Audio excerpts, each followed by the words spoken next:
All right, all right. Looks like we are about ready to get started. And we can jump into things here. I've been plugging away a little bit here after dinner on some UI. Trying to get... excuse me. Man, I'm exhausted already. I'm trying to get a little bit more cleanliness out of this.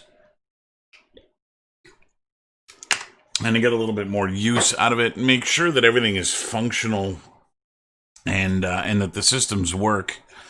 There are a couple of problems that I want to try and solve this evening with the functionality, if I can.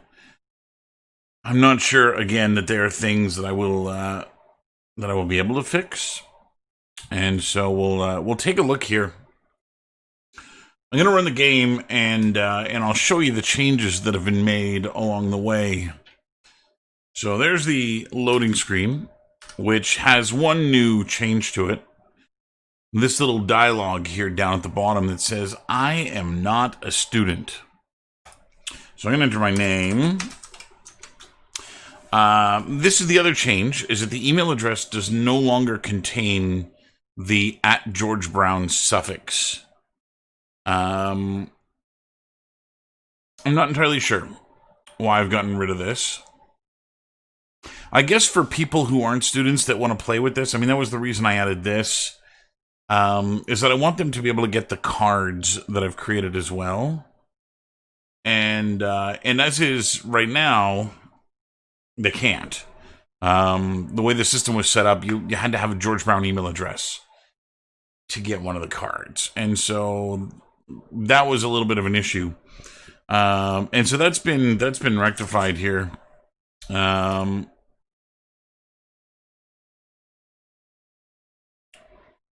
So I'm in game, which I've got a few things that are working here that I'd like to fix. So when you click on an item, I've now replaced the buttons that were here originally with the original system with now something that is a unified design scheme, in that I'm using my own buttons here. It's just slabs of wood with the item written on it, and yeah, they work rather well. I can go and rotate this. So this is the one thing that I want to fix. Left click to interact. I need to break that. I'm not sure how I'm going to do this. But anyway, let me put this back. And so anyway, that's one of the things that I want to try and fix.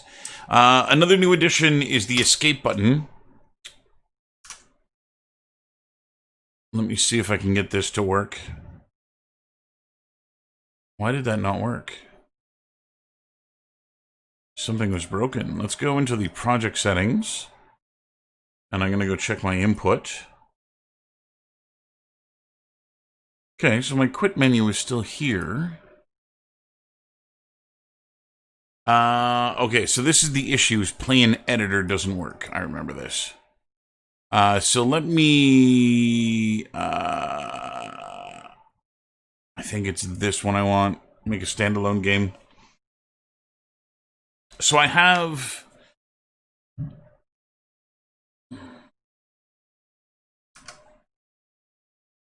Okay. So this should be no different. We should boot up in game here. Reflection capture actors need to be rebuilt. So that's worth taking a look at. So yeah, so if I hit escape here, I've added this menu. So directions here for interacting. This is a little hard on the eyes. I may tone this image down a little bit. But anyway, exploring, we've got WASD movement, interaction with the left click, and look with the mouse, and then I've got the show hide help screen with the escape button. And if I hit escape, it pops me out of it again, which is quite lovely. It works quite well. I've got the resume button, which works as well. And then I've got quit over here. Now, when I quit, are you sure you want to quit? If I hit no, it bounces me back. If I hit yes, game exits. And so I've actually built in an exit for the game. There are a few things that I want to correct with the way that that's running, and I don't know if this is part of it just playing in a new window. I'm going to have to make a build to test those things. I also made the splash screen that's here. So as the game launches, it'll actually launch full screen again. It'll actually show a splash screen that I've created, which is good. And if we go back in game, all of my totems are now incredibly easy to hit. The sphere trace is working a lot better now that it's not being interfered with by static meshes, and so I can actually look at things and have them get picked up for quite a different distance, which is quite nice. And so yeah, I dig that. Wow. And then yeah, this system works nice. This is an issue here. That I can enter the menu system while I'm examining an object, and that kills the mouse, which is an issue. And so we'll have to fix that up. Now the other system, you can see how easily I can find the ring or the coin now. Brilliant. So the other issue that I've got is the saving mechanism here. So in my widgets, or my blueprints, I've got a blueprint called ending. This is the blueprint that runs at the end of the game, and this is where I was in the midst of kind of playing around with stuff to see what I could do here in terms of setting things up. Essentially what I'd like to do is create a save game that once a player has played the game, the game will remember that it's been played, and it won't send me any more emails. So this is the email me portion. You can see my email address is in here. This is the portion that emails me, and that portion is missing from up here. I've also added a second plain message here that says only your first selection counts towards your character selection. Since this is not the first time you have played, you are being sent this card for entertainment purposes only. This is not being sent to your professor. And so it's just a kind of an additional message to get on the end of their email, along with the cards, which still have to, the cards are actually going to go in this blueprint here. And what I was looking to do is, in this branch here, just check to see if the game had been played before. And I'm doing that through this save game system that exists in Unreal. So what I've done is I created hey Christian, how you doing, brother? So I created a variable that's called has this been played, which is right here. And I set that variable to be true. And then I need to go and save this to a slot. Now, I don't know that this variable is actually going in here. I haven't played with the save game system before. It would make sense to me if I have to go and put this in somewhere. Not like that. But if I have to go in, it makes sense to me that this bool needs to be saved, and I'm not passing any of that information into the game save slot, which makes me think that this isn't working. It's not the way that it should work. The other thing that I need to do is on the game launching. which is going to be in the Persistent Worlds level blueprint. This one, this here is where I now have to load the save game, just to pull that information out that yes, the game has already been played, so that I can then make sure that I don't get inundated with emails that I'm not going to want. And I have a feeling that this is going to get played a little bit, and so if I could do myself the favor and not get a bajillion emails. I like that the email system is there, but I really do need to limit what's going on. And Christian, you, my friend, are the one that put this in my freaking head, because I didn't care. I didn't care at first. And actually, one of the things that I was doing with this game was, originally I was going to make a bum email address that would just receive the emails. And when I got tired of them, excuse me, I could just create a rule that would ignore them. And I ended up just using my own email address as a recipient. And so I'm going to do some research here into this save game state to see what is possible to do with this. The other thing that I'm worried about is the production of this. Again, I've never done this in production, playing around with this system, so I don't know what's going to happen when, while making this system, my computer realizes that I've played the game before. I'm going to have to keep deleting my save file, which means I'm going to have to go and locate the save file and figure out exactly how that works. And so that is as part of the goal for this evening. And so I'm gonna go see what I can do here. UE4. I'm just googling this here. Save game to slot, and I just want to go see how this is kind of used in the documentation. So if I can get this working.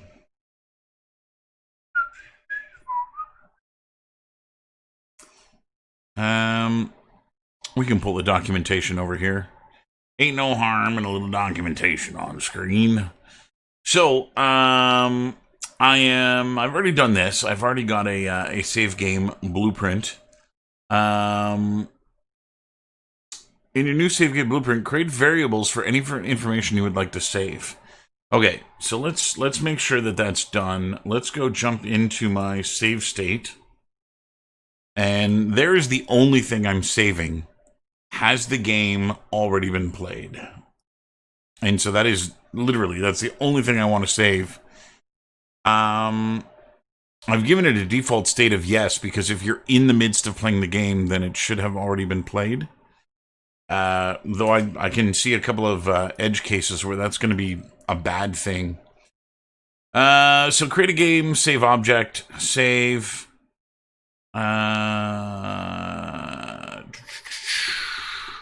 Now the save game instance holds your custom save object. You can send information to it. For example, player name, player 1.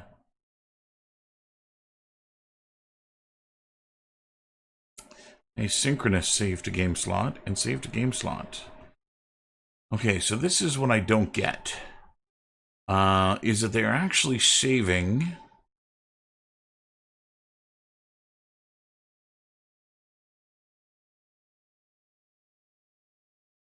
You'll need to provide a file name and user ID.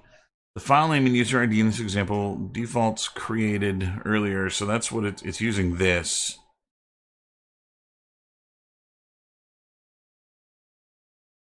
Okay, so it looks like they're pulling the save data from the variable, from the node,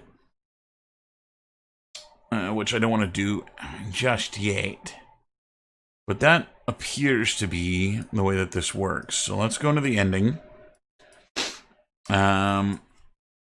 Here, so this is actually just, I just set this. Get has been played yet. And this guy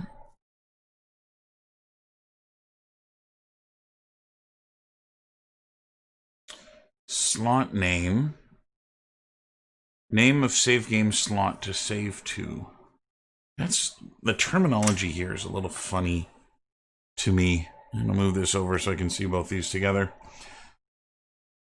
And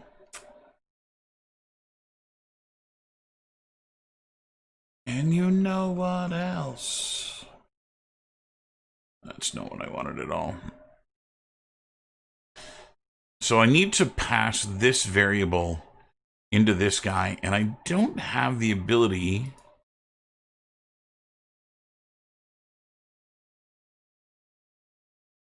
There's no details for this node.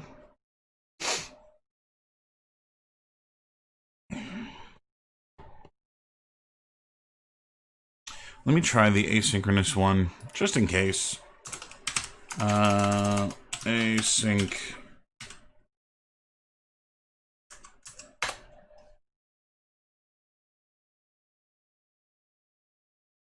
Well, it's just this guy. And I've got the same information here.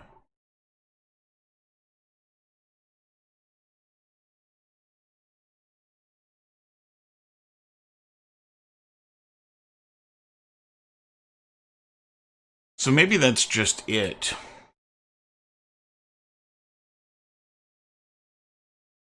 Maybe this variable create save game object, which is using my blueprint. It's returning from my blueprint into this variable. So this variable is my save state, and it's being pumped into the save slot. So that must be it.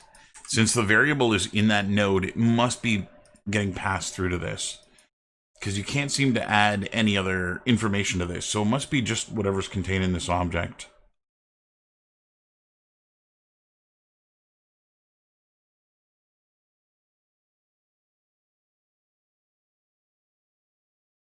Okay, I'm gonna have to read a wee bit here. To create a new save game object, create a new blueprint.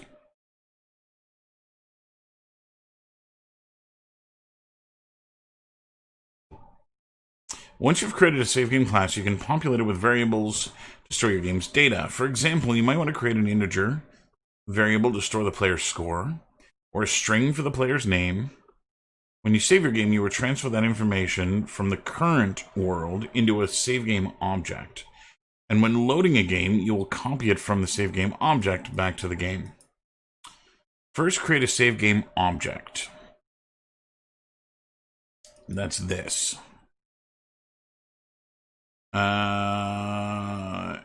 To create an object based on your game save game class, make sure you set the save game class, which I have. Save state, that's mine.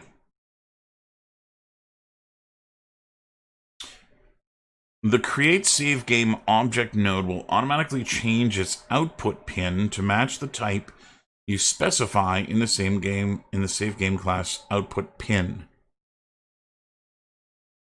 So this pin will match whatever's in this guy's out, which has nothing.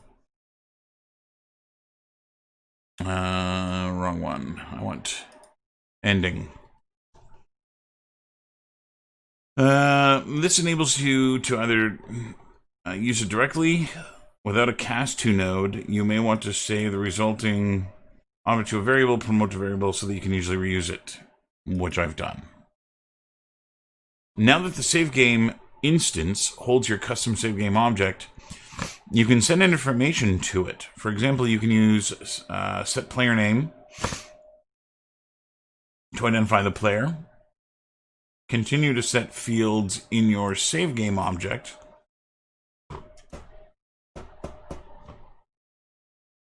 When the save game object is fully populated,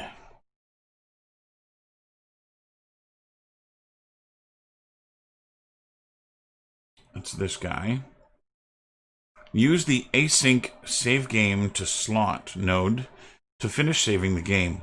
You will also need to provide a file name and user ID. The file name and user ID in this example will be the default values created earlier. Or earlier when? I just started reading this from the beginning.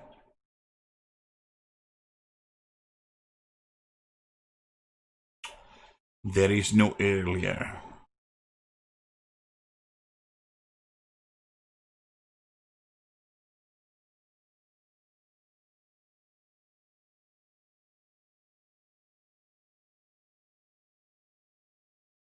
Okay, so I am using the right one. The difference between the asynchronous save and the save is use asynchronous if you want to transfer a lot of data to the save.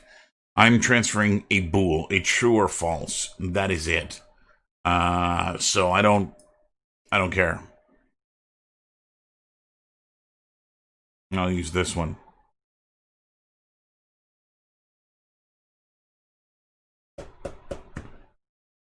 Okay, so this appears to be correct.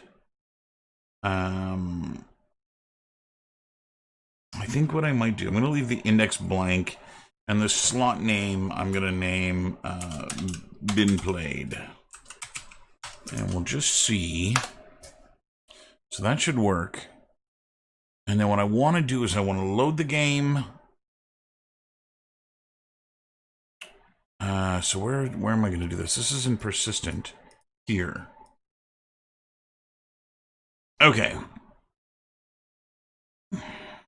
So the goal here now is to load game. Come on, typing. Load game from slot. And then we're going to cast whatever this is to my save state.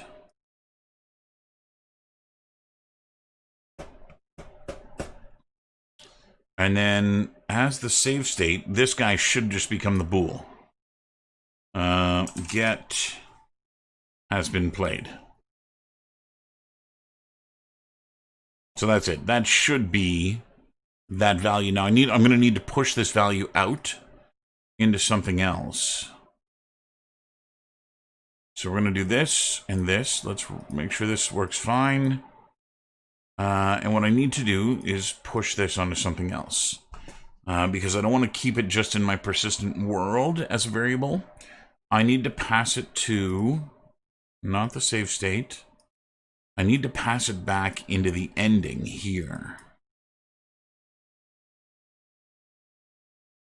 Seven seas, everybody's looking for something. So this is correct, I believe. Variable game save object. That's this guy. He's getting set here, so that's not correct. I need to then set this to a global variable that I can read. So I do have a global variable in my level blueprint.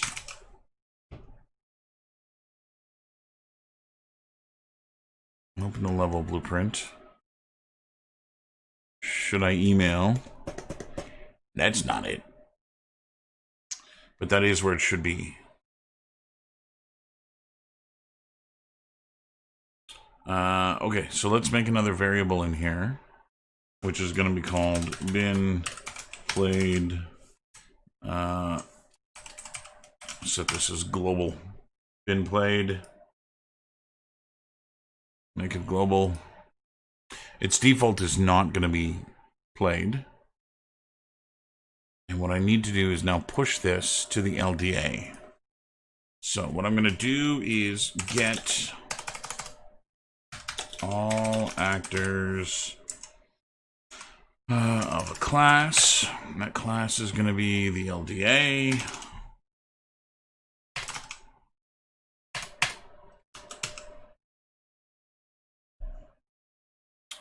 PPLDA. For every actor in this, we are going to get, for each You can go in here. There's only one of these things, so I'm not worried about this loop being mental. Loop body here. And the array element. I want to set...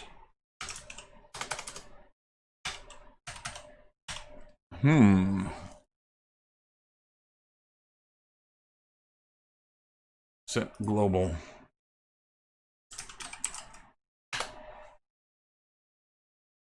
Like so. And then that's the value. Okay, so there's my load game.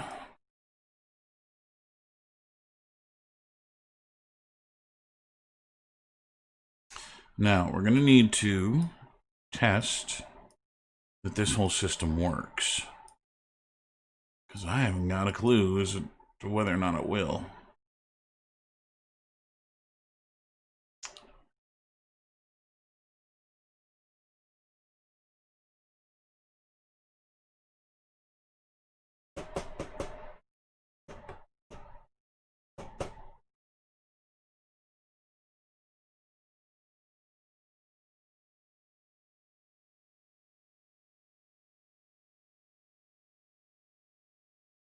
Yeah, I think that logic makes sense. Okay, so I think what I'm going to do... Where is... I'm in persistent. I don't have a tick. So I think what I'm going to do is I'm just going to, on tick, print this value so I can see if this is working. I think that's the only thing I can do. So I want this. No, just these two. Okay, so we're going to get all actors of class, this. And then from this guy, we are going to get global been played. And then we'll print been played. Okay. Error free. Yeah, save everything. And let's see what we get. So I'm hoping for this just to read false or 0. False it is. Which is good.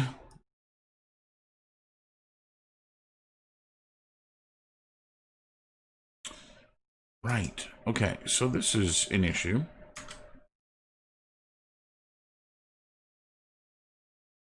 The game doesn't actually proceed.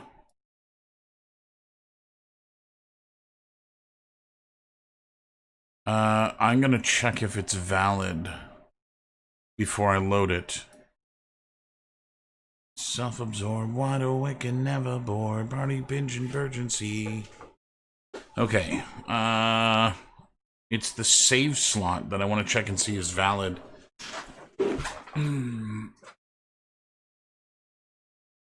Because if it's not valid, I don't want to load it. Or if it is valid, I don't want to load it. What am I checking to see if it's valid? Is the game save slot?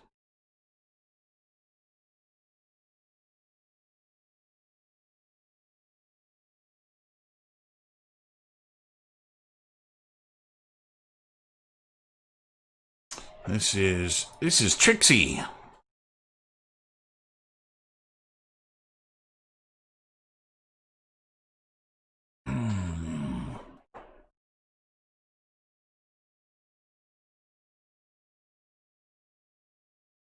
This is Trixie. The validity of has been played. Global been played.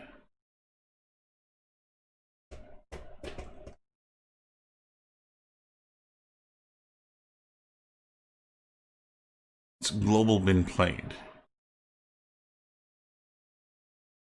That's what I want to check the validity of. These three. Okay. I think it's the validity of this.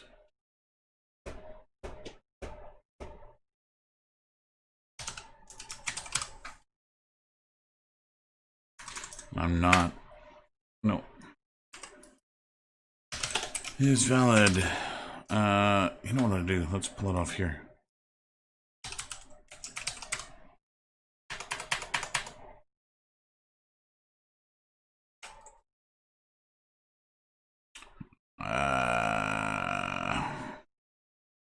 Right, I can't do that.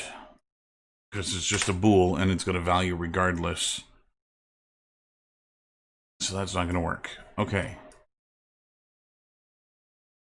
So right now, this breaks the game. And I think it's because I'm loading... Oh, there's a save state name. Let's maybe put that in. What did I call my save state name? Been played. Not useful. Okay, let's compile that.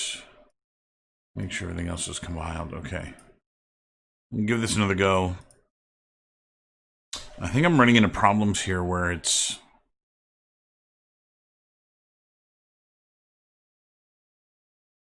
Yeah, see, the game doesn't run anymore. There's something about my load state that is breaking the game. And it doesn't make a lot of sense to me. That's the ending. That's persistent. So on begin play, load from the save state.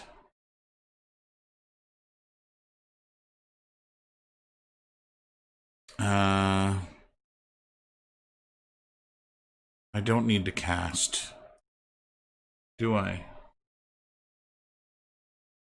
Cast this to my save state to get this.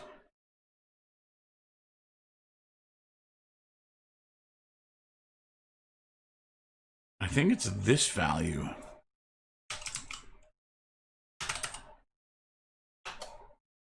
Yeah, no, I can't do that.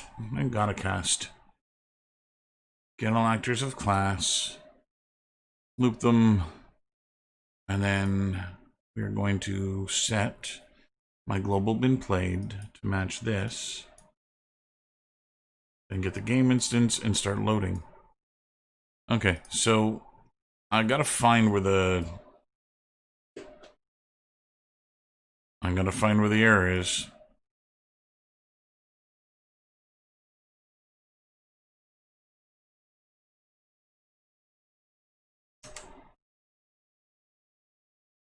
Because I don't think any of this is loading. Well, here, let's put a break. Okay, play.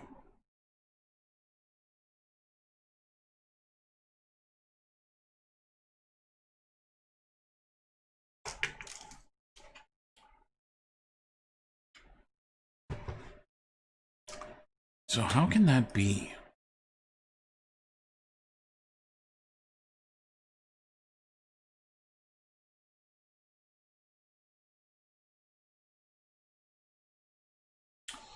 What's up, Levi?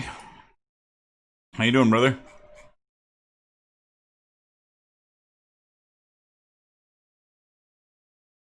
I'm going mental with trying to save the progress of my game here.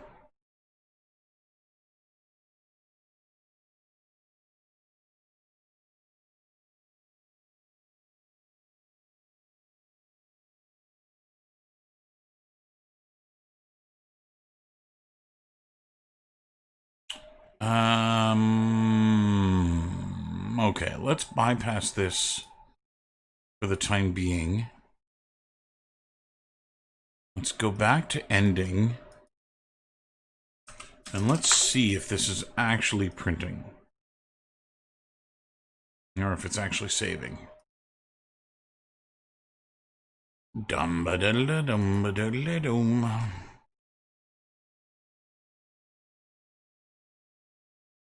Nice, man.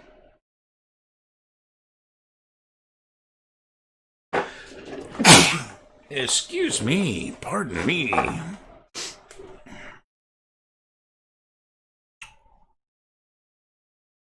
Did that initialize? It did.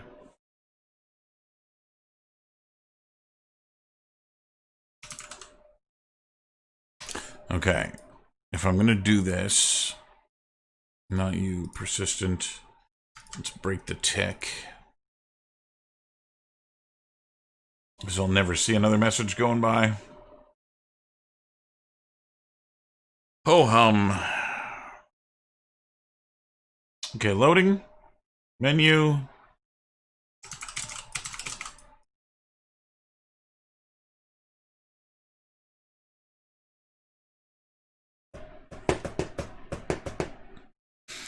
Okay, so where have I got this thing? It's after the email has been sent. So let's go send an email. There's the closest one. Take it.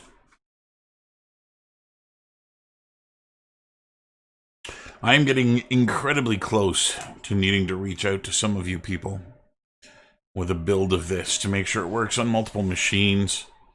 Right now, my test is only my computer, which is not going to cut it. Okay, let me ensure the email came in.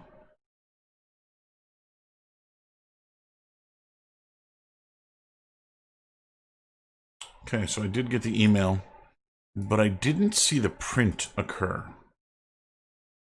Let's try this again.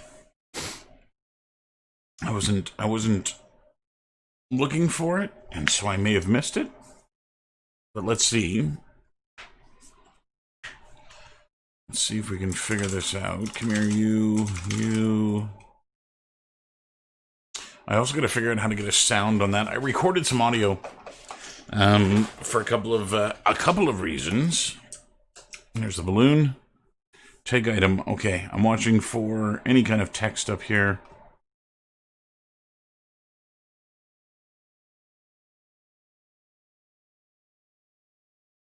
True. Okay, so it is saving. Well, that's wonderful. That's wonderful. That's wonderful. Very good. Very good. You're saved. So maybe the issue then is that I'm just not loading this where I should be. Because as soon as I try to load this, it breaks. So maybe what I'll do is load it from the menu instead of from here. So let's save that. That's the main menu, but it's the map menu that I want. Yeah, save everything. Because I'm a lyrical poet, Memphis on the scene, just in case you didn't know it. It's my town. All the blue sounds. Cause like a chemical spill. Okay, let's see.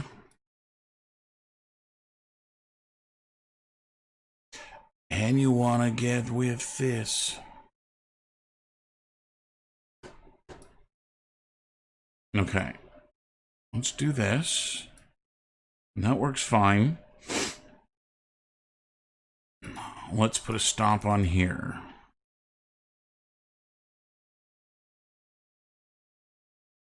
You know what would solve it? Check out the hook.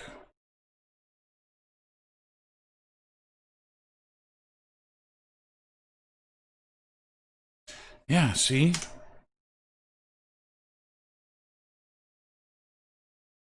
There is more information being saved than what I'm telling it to.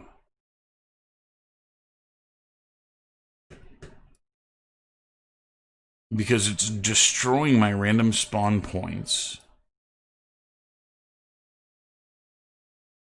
when it loads. Okay, let's put that in. Collaborate and listen. Something grabs a hold of me tightly. Okay. Sasha, what the fuck? Let's close this for now.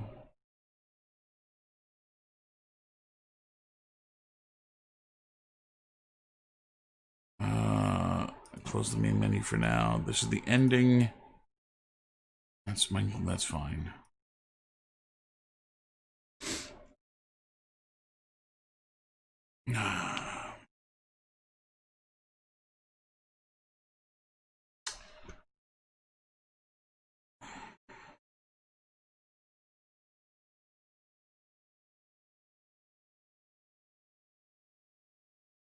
Why is it saving too much information?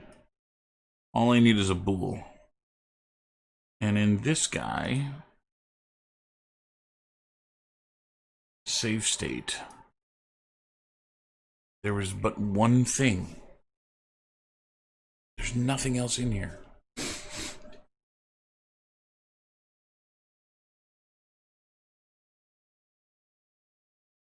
But it's breaking my menu.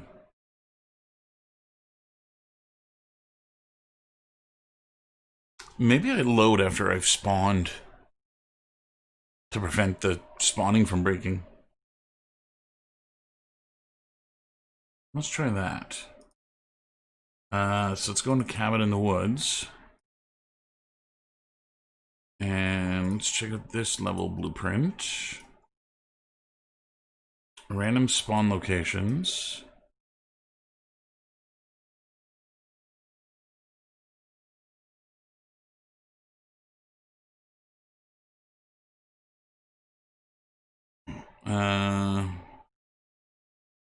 So that should be good. This is my spawn in possession.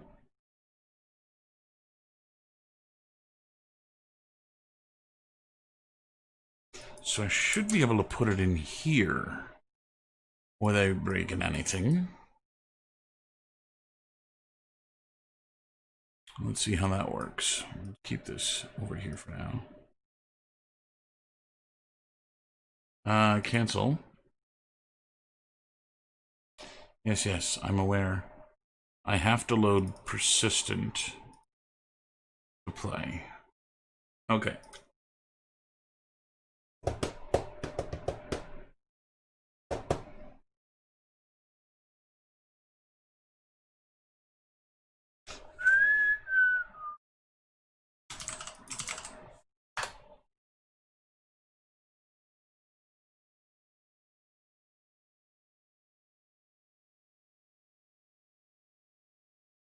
Okay, I'm in game.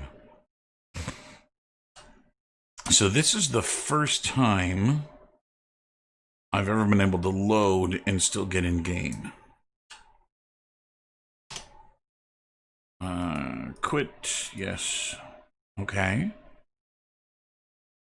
So let's see if the save state is loading.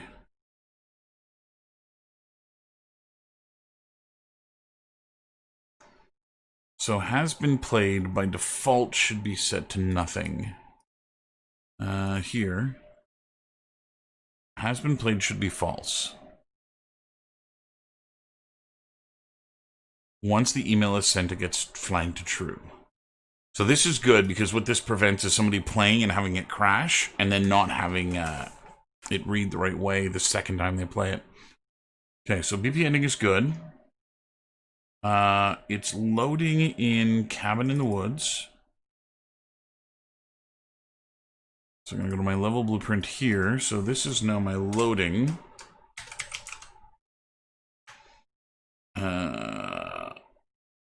Load game. Okay.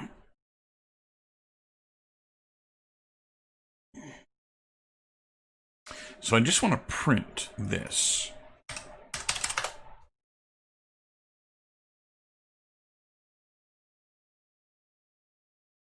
Just to see if it's actually doing its thing. Okay, now you are false. False. Everything's false. Persistent. And yes, save everything again and play. So let's see if this works. I gotta tell you, I keep looking at that PlayStation 4 dev kit across the room, and I want to put this on it.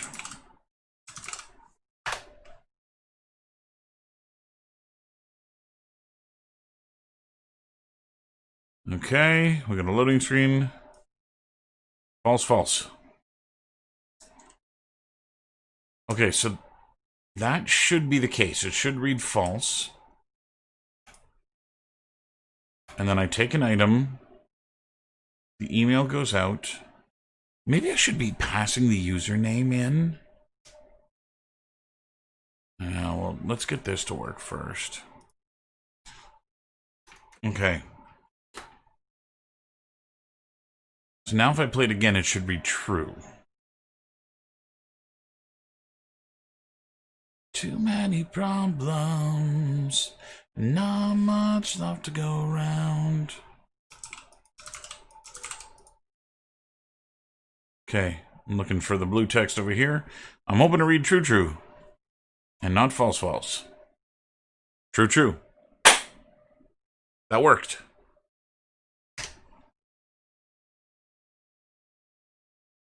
Holy shit, that worked. Okay. So now that I've got a save game state, I can go to the ending.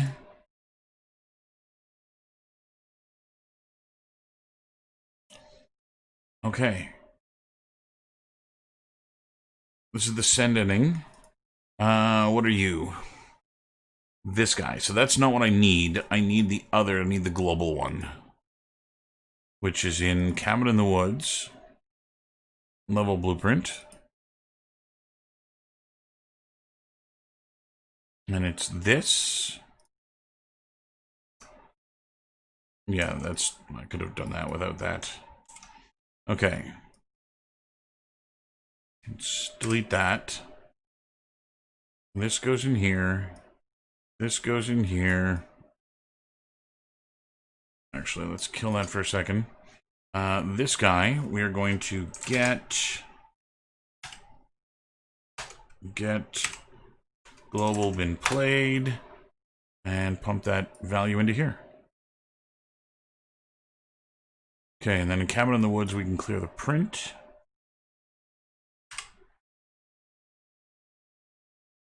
And that should be it. I should have a save game state now that prevents the system from emailing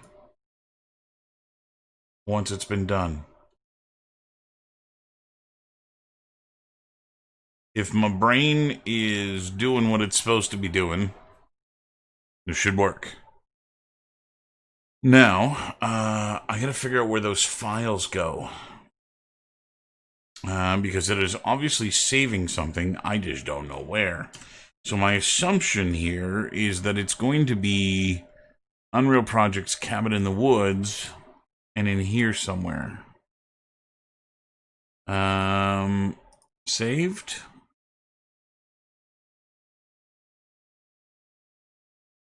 No, that's project related.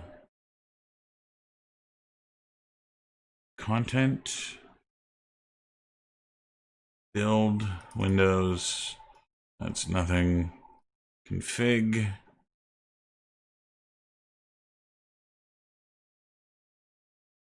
No. Okay, I gotta figure out where this file goes.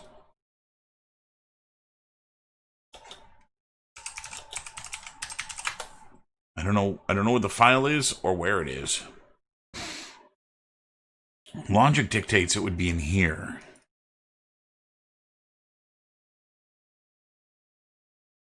Whoa. Saves. Autosaves. Backup. Again, this is all editor stuff and not game stuff. Level state. Crash report. World state. Okay, it might be in there. Please don't leave me deep in the river. There it is.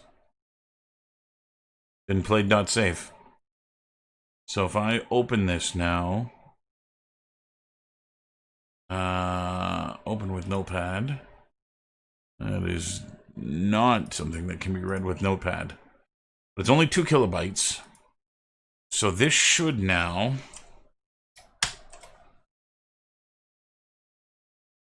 set it so that I now haven't played the game. Where am I? I'm Cabin in the Woods. Cancel.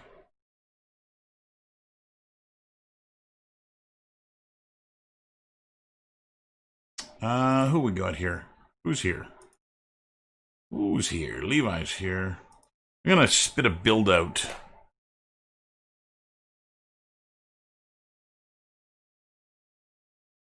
Yeah, I'm gonna spit a build out. So let's save all. Save my current Cabin in the Woods. Let's go back to persistent. File. We're gonna go cook this. Package project. Windows 64. Okay, I'm gonna go put this in.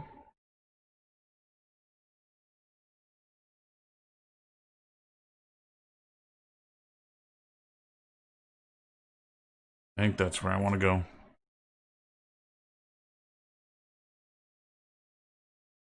So this should cook out an exe here for me.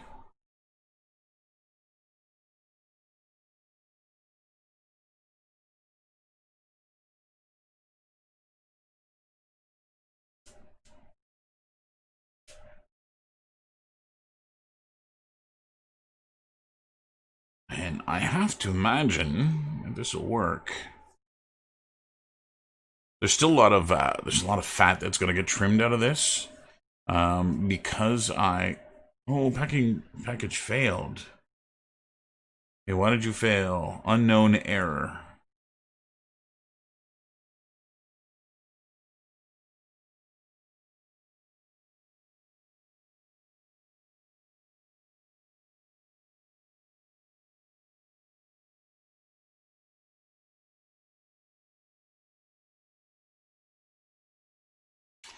Fatal error link 1120 to unresolved externals.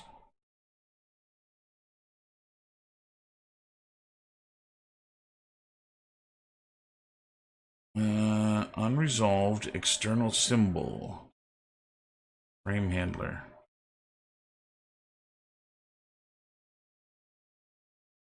Module email plugin.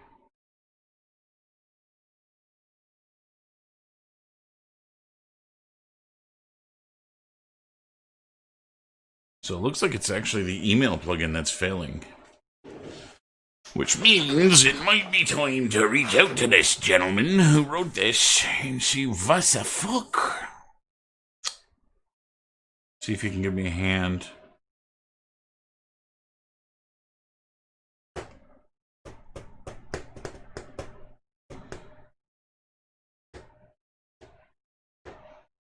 Packaging error. Okay. Let me go check out the folder. Cabin in the Woods, build. Yeah, it didn't spit out anything.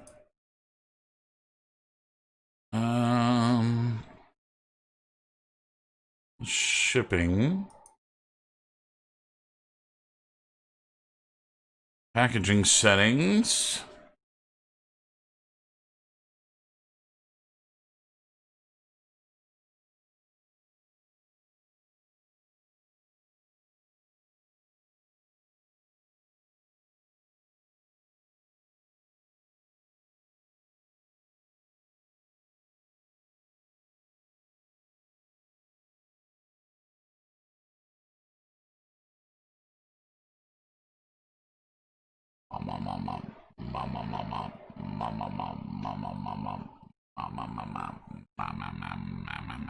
Okay, let's try this. I'm going to switch from development to production. See if that helps. Yeah, select that folder.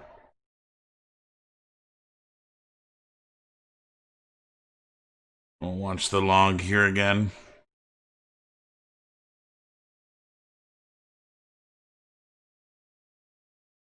What I left behind. Go.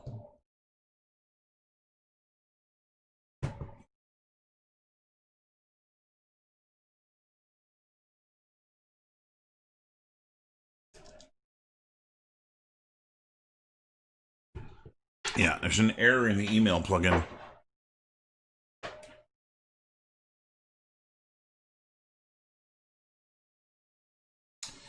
Okay, let me track down this fella. And see if we can't get some help.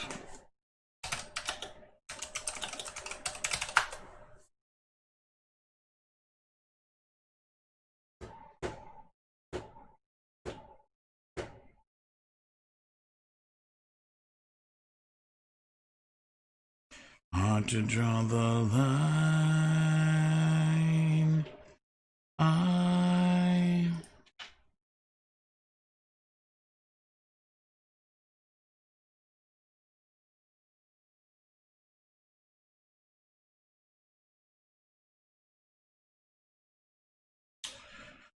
Okay, this fella's on Discord, which makes things a little bit easier.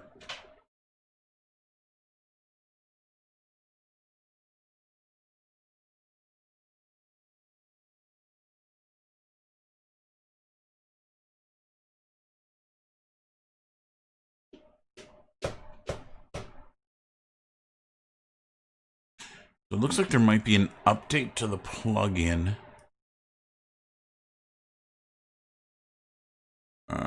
Settings, plugins, email plugin, enabled, version 1.2.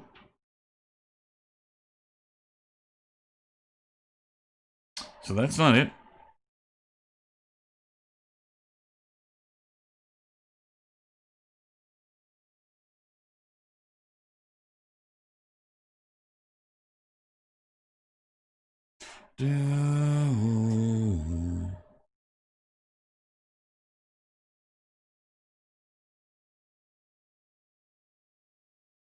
I'm going to search this just in case it's already been talked about.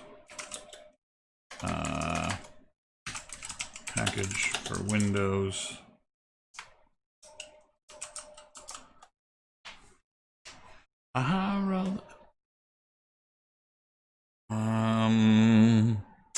Let me try packaging it again. I need the error code. Down.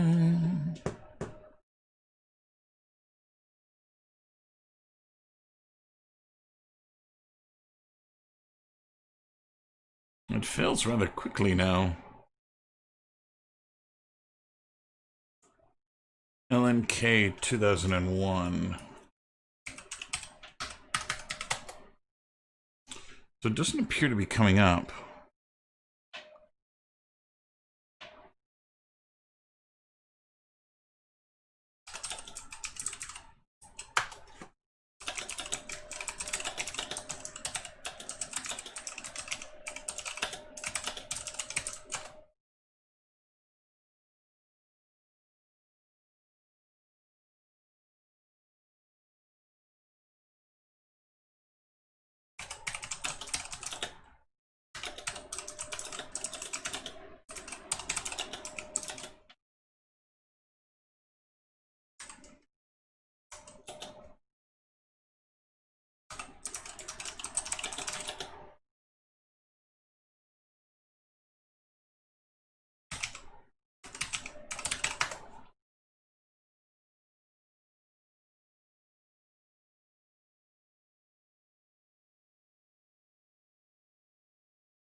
Now, the nice thing about the gentleman who makes this plugin, I'm talking to him in Discord here, hoping he shows up in a moment.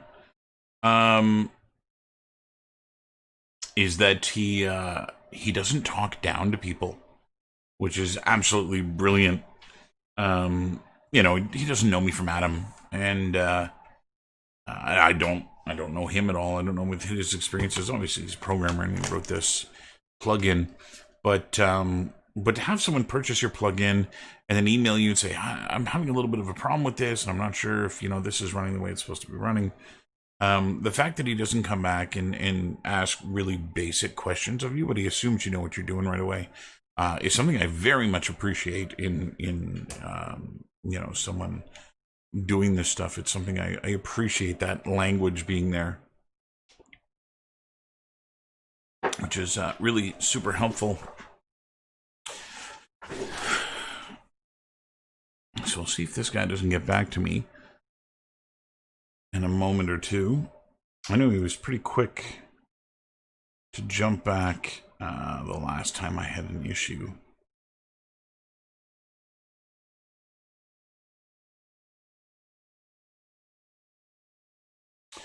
And honestly, I don't remember which of these.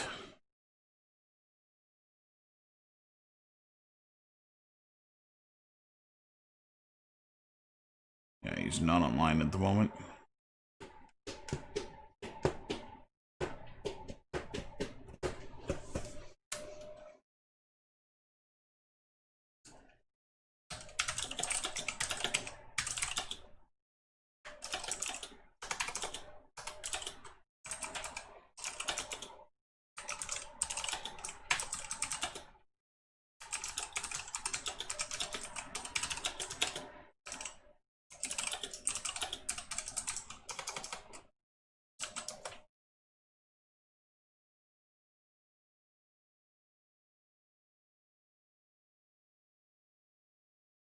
Yeah, I'm not really sure.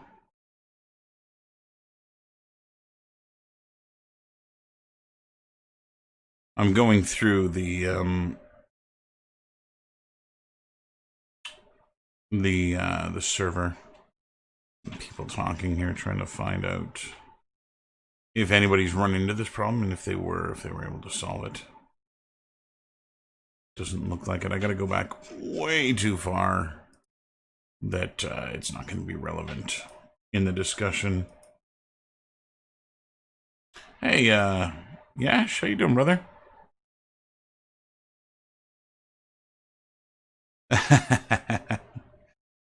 Well, Phil, what you're looking at is the attempt to get this system actually up and running.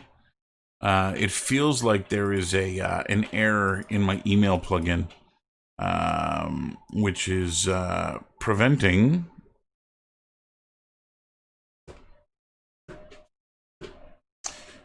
my system from working. When I try to package this, I'm getting pretty close to the point that I want to see this run on other computers other than my own, and trying to build it as a Windows 64 system.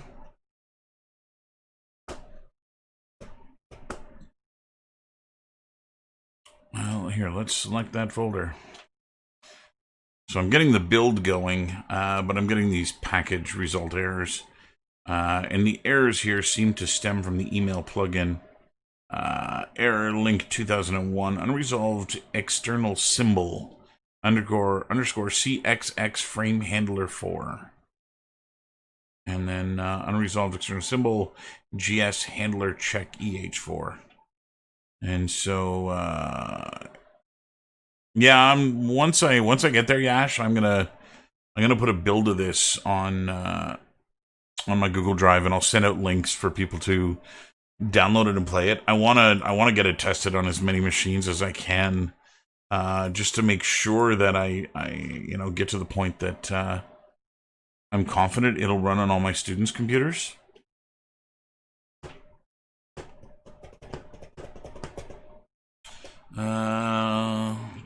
Destroyed. Boarded. Email plugin is enabled.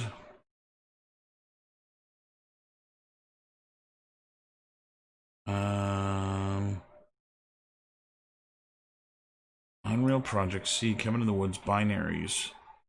UV4 game shipping. Target does not exist. Running automation tool, parsing. Fine. Requires a temporary target.cs to be generated. Email plugin is enabled. Build command started. Running. Manifest. Building cabin in the woods. Using Visual Studio still chain.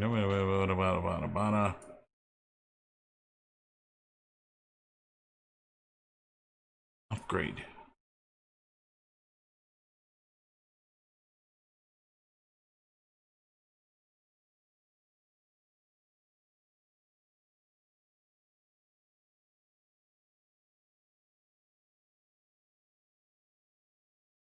Warning level error.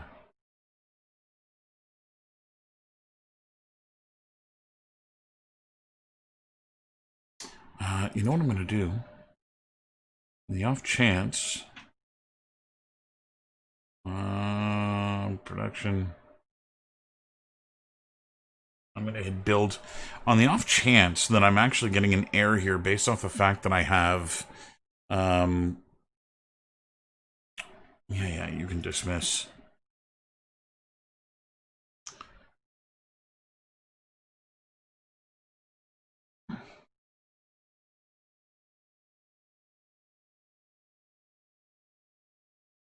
That's fine.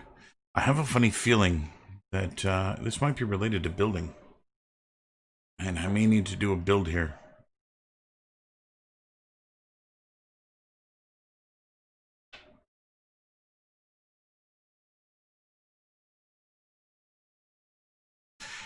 Is that done?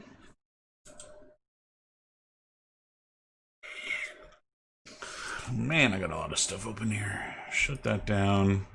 Whoa. Why were there so many Unreals in the list?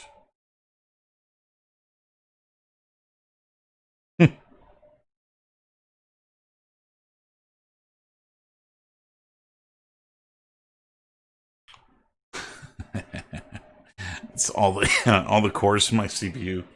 That's hilarious. Okay, so it looks like it has built now. Let's try and package it again. Just in the off chance that was what was crapping it out. I'm gonna make a new folder.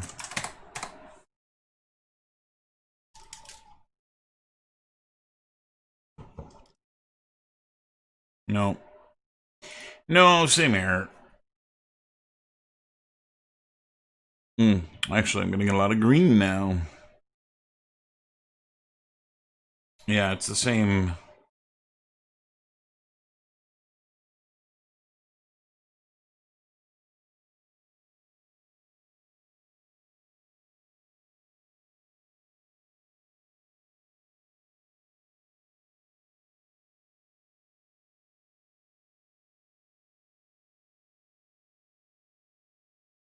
It's fine.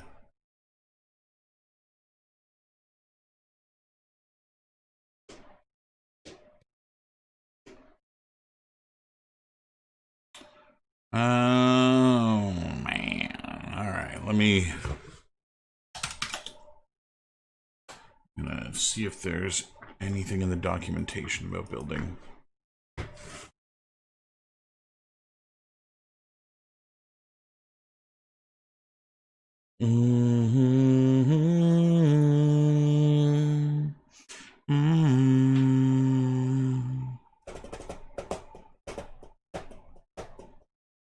Okay, let me do a search.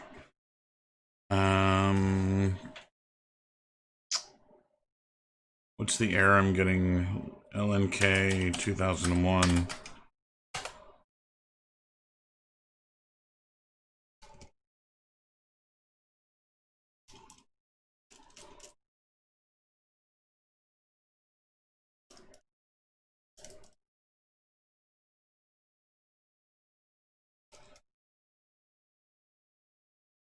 .516. So somebody else had the error.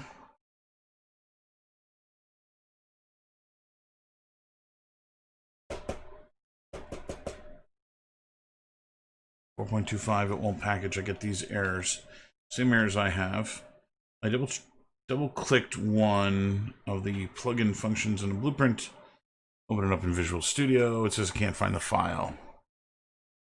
So it seems to be directing it somewhere else. I tried on a blank project, still the same problem, as well as reinstalling the plugin. Let me know if it's just me, when I might be able to fix this. That was months ago, 5/16, 2 months ago.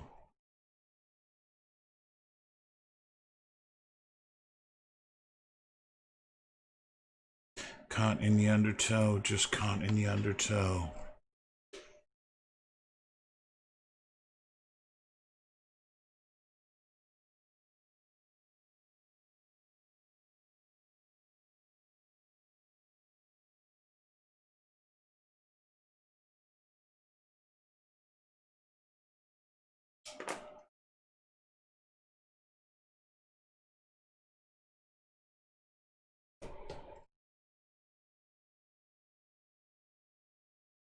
A lot of documentation.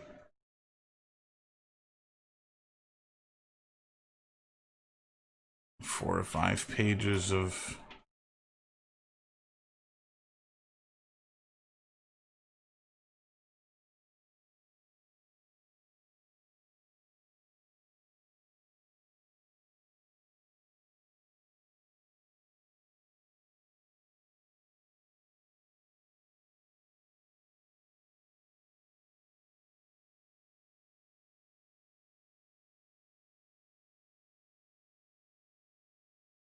So much more aware.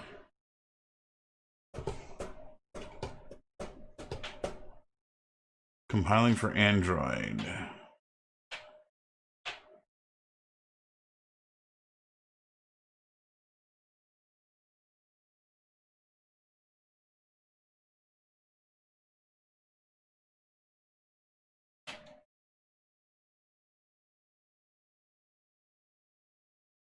I've become so numb.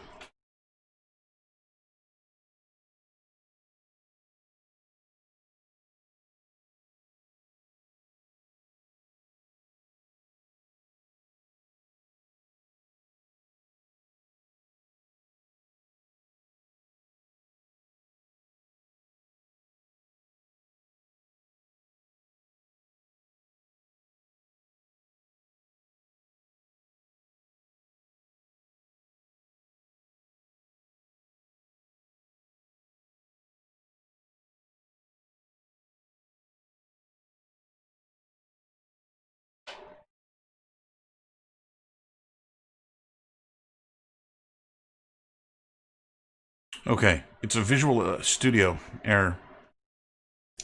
Let me check and see. Yeah, I'm running Visual Studio 2017, and I've got to upgrade. Visual Studio 2019 upgrade. Can't control that in my body, in my head. Make it end.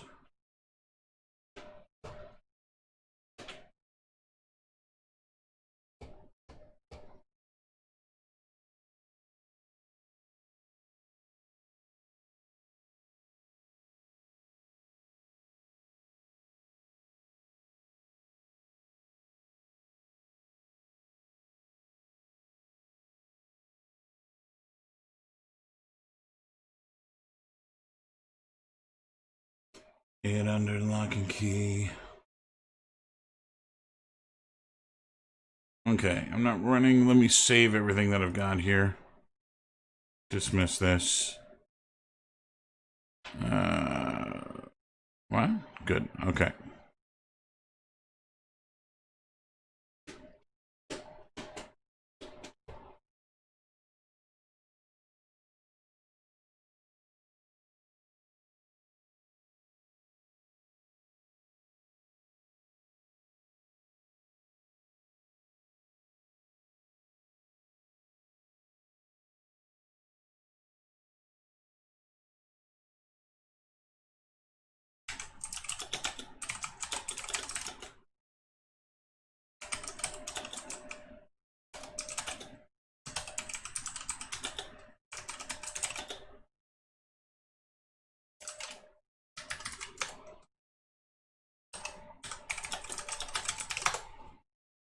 Okay.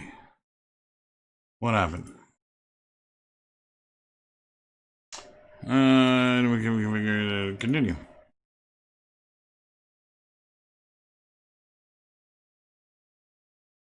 Here we go. Everybody put your hard hats on. Now, I do have Visual Studio. I just have 2017.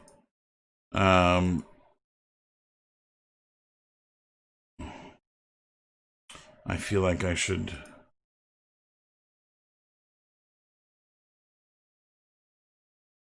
take a look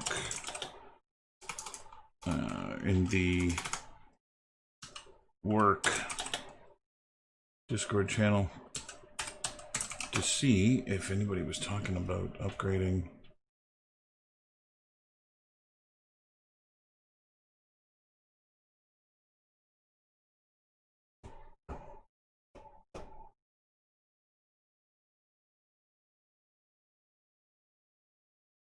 Nothing there.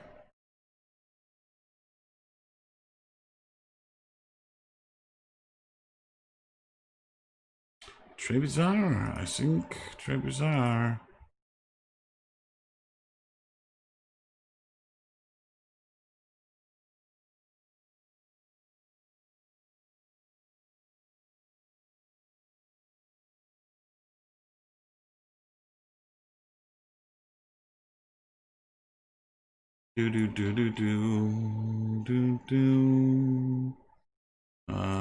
Individual components.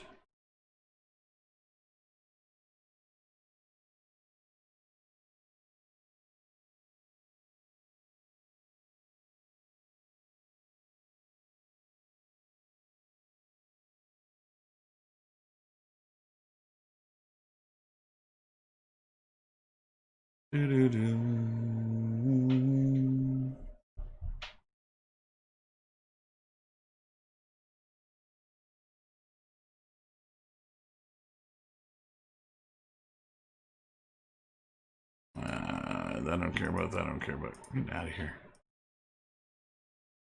Workloads. Don't care, don't care, don't care.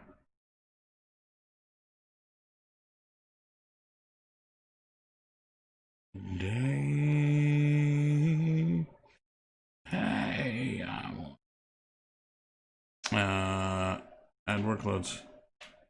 .NET development.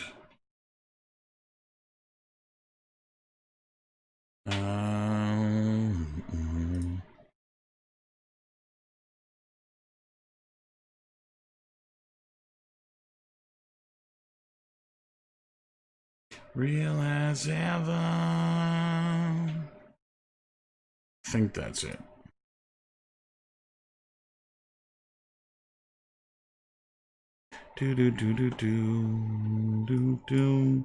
Okay. Pain in the arse, this is. It's one of those things, though, that I'm glad it was something that was fairly easy to figure out. I shouldn't open my project here while I'm doing this. So I'll head to 3ds Max and do some modeling.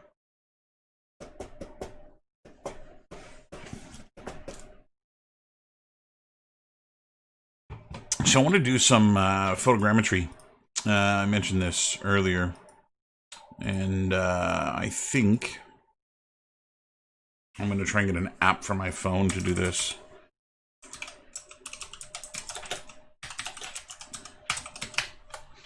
And see what I can do. I do own a piece of software that does photogrammetry quite well. Actually, it's not even installed on the new machine. I'd have to install it. I haven't played with it here yet.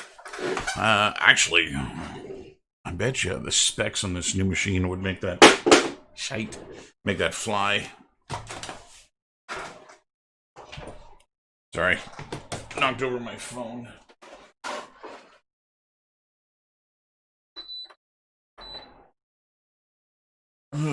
Make my fan blow towards me a little bit. It's getting warm in here.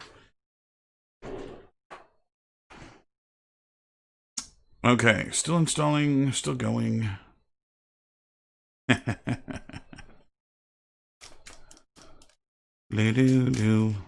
Do-do-do-do.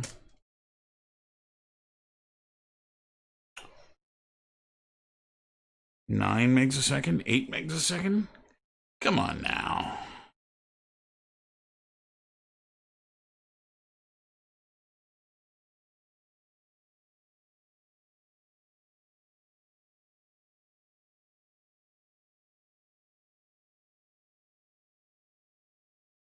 So the thing with these apps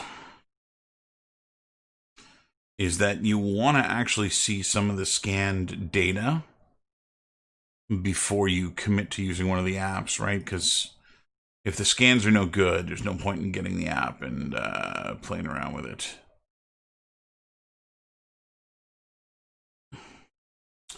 Okay, so here's one called Scandy Pro.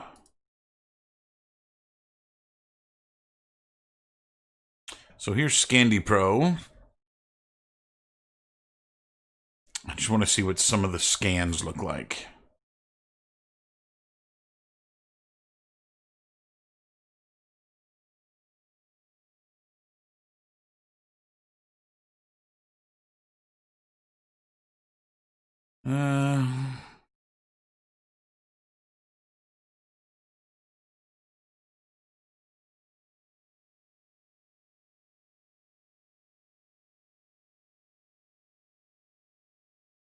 Wait, free to use, but it's $2. What? I want to see some. I want to see some scans.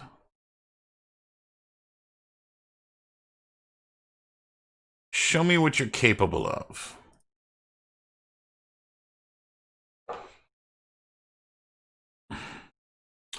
That's a warning sign.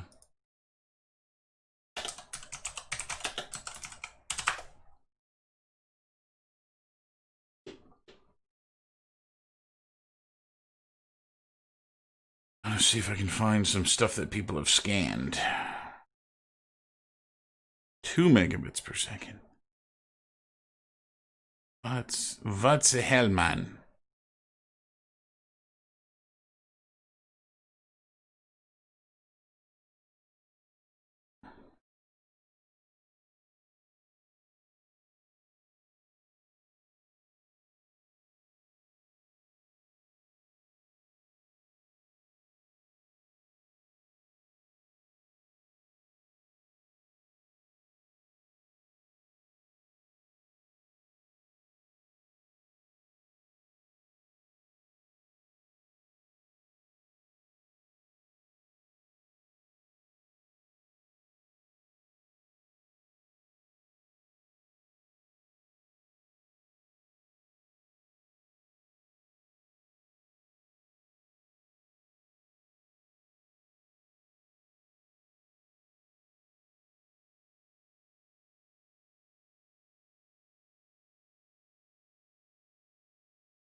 Hmm.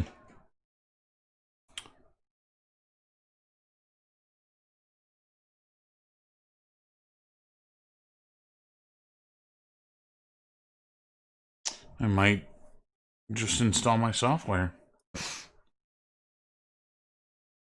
and do that. No.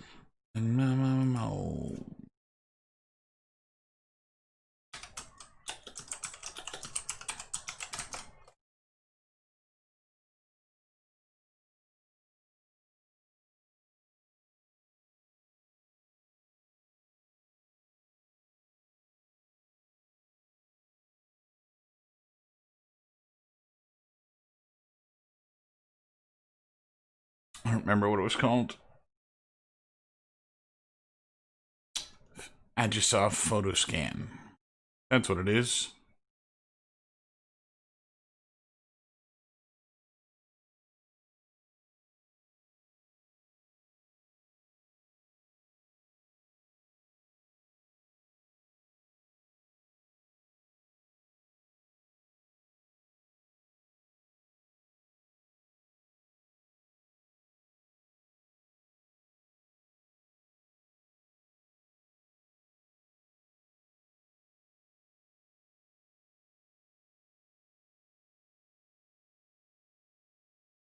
Come on, are you still doing anything here?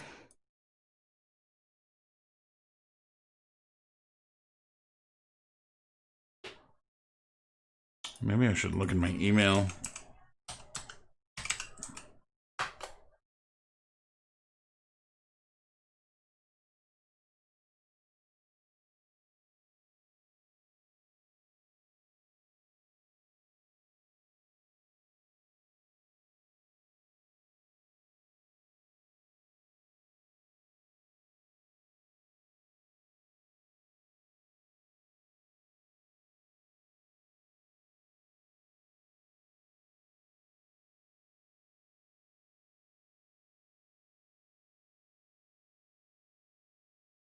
Because that's what I need to do, is install another software while Visual Studio's having a stroke.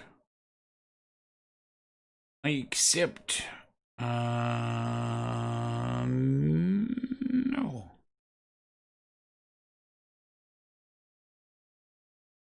I want to put it somewhere else. Reset.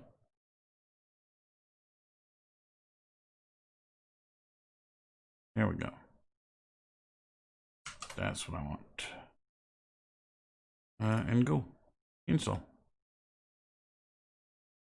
Seems like they changed the name of it from Photoscan to Metashape.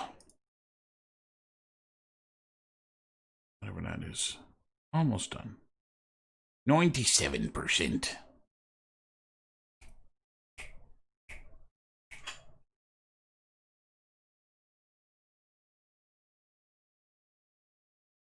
Okay, let's move this aside. Let's go into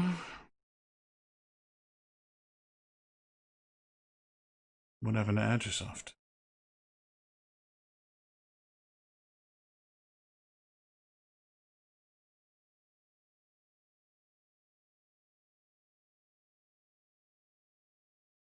Okay. It's asking me to restart.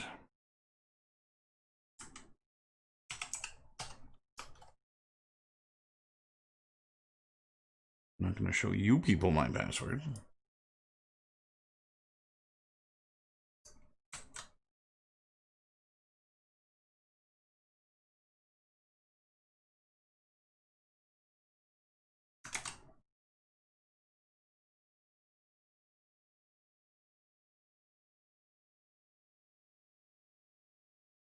Okay, I am now active. So that software is good. I'm going to try real quick.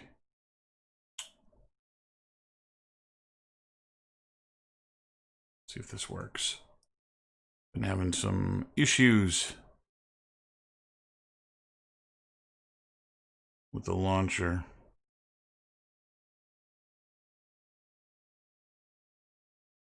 Base pay. It's flat amount. I bought it ages ago, and I did a lot of scanning with it, but just haven't played around with it.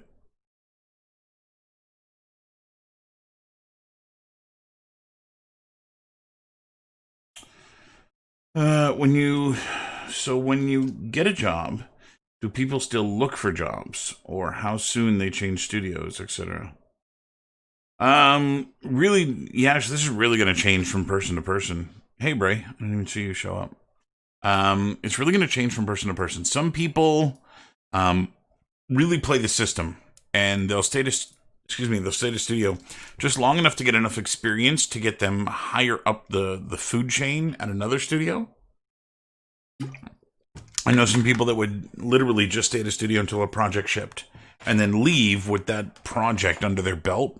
So, even though the studio is working 3-4 years on a game, they show up for a year, ship the game, and then leave. And it looks like they were there the whole time.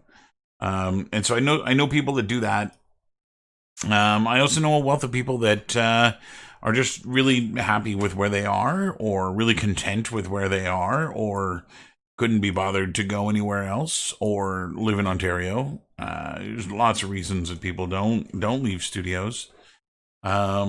One of the things that I always hated about freelance work was the constantly looking for work. And so I'm not big on that. Luckily, I got to a kind of a point in my career that um, looking for work hasn't always been a thing, and I've been able to actually just have work come find me, where people reach out to me with like, "Hey, we're working on a project. We need a couple of characters. Are you available?" And that definitely feels really nice to not have to do that. And so, yeah, it kind of varies from person to person. It really depends on who you are and where you sit with this stuff. And so, yeah, I hope that makes sense.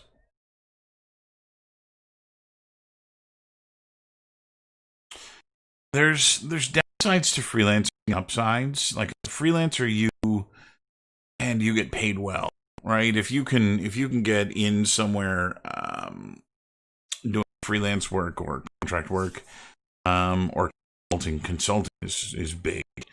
Um, that's what pays the most. But those are also positions that are really, really available to people that have a ton of experience behind them. Um, but it's kind of the downside of it is that you're kind of always unemployed. Which is it's not something I'm thrilled about, but yeah, yeah. The idea of having to look for work. Look, well, you have a job. Um, that seems to be foolish to me. But the contract work goes, and a lot of art that way, right? If you do traditional artwork and stuff, like that's part of it as well. Is that there's certain level of uh, a certain level of passage of time between gigs, and so if you're looking for the comfort of not having to look for work, then studio work is the way to go. And if you're okay with going a stint without pay, it can definitely in the end. It's just you, Mike. Um, it's it's the amount of stuff my computer's doing right now. Um, and so yeah,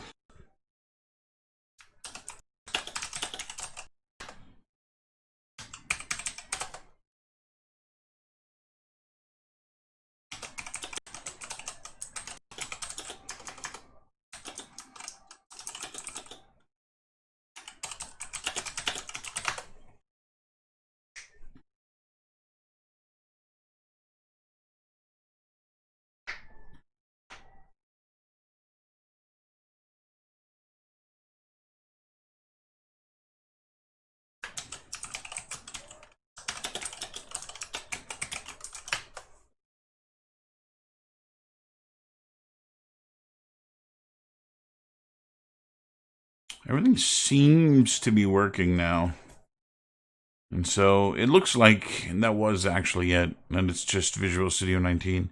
Now I didn't. I installed it, but I did not. However,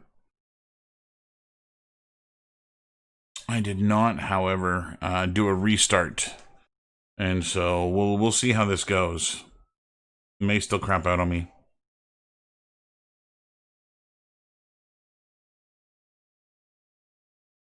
It should be okay.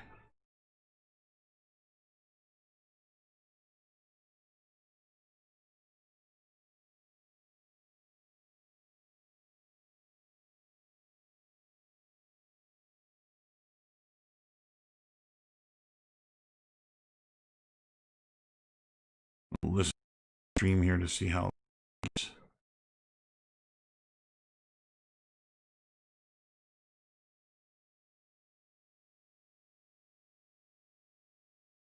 Yeah, that should be fine.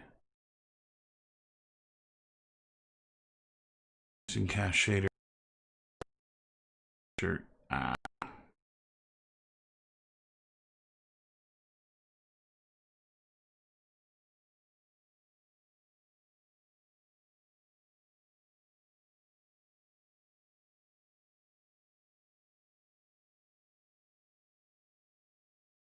Yeah, there's a bunch of fields here that it doesn't like.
Bastard.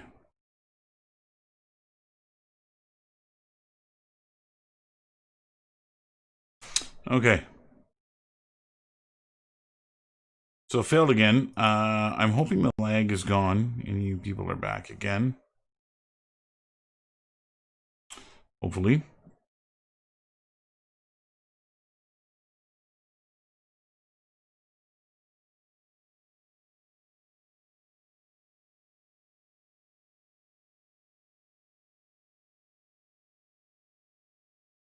So I'm going to go see what the errors were.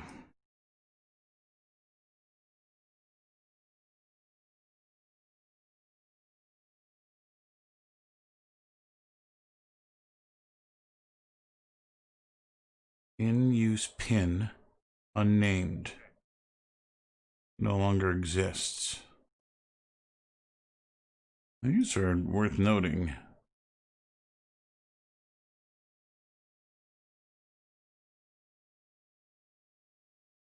Not find a function called see widget visibility off.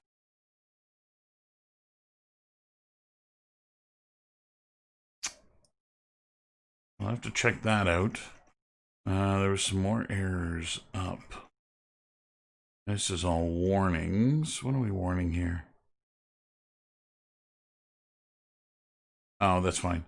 Those are the assets created by the guy who made the plugin.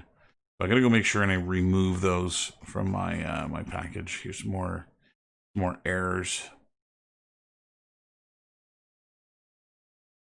Invalid pin in use. Okay, this is in my BP totems.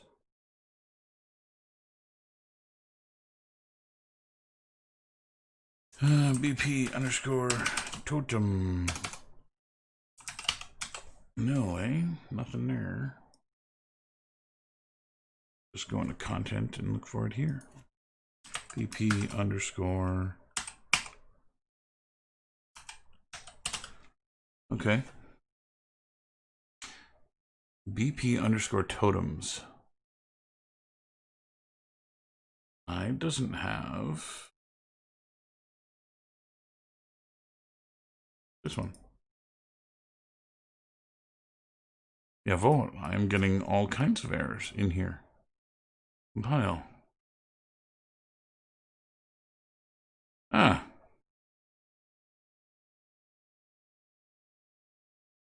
This whole system shouldn't exist. Okay.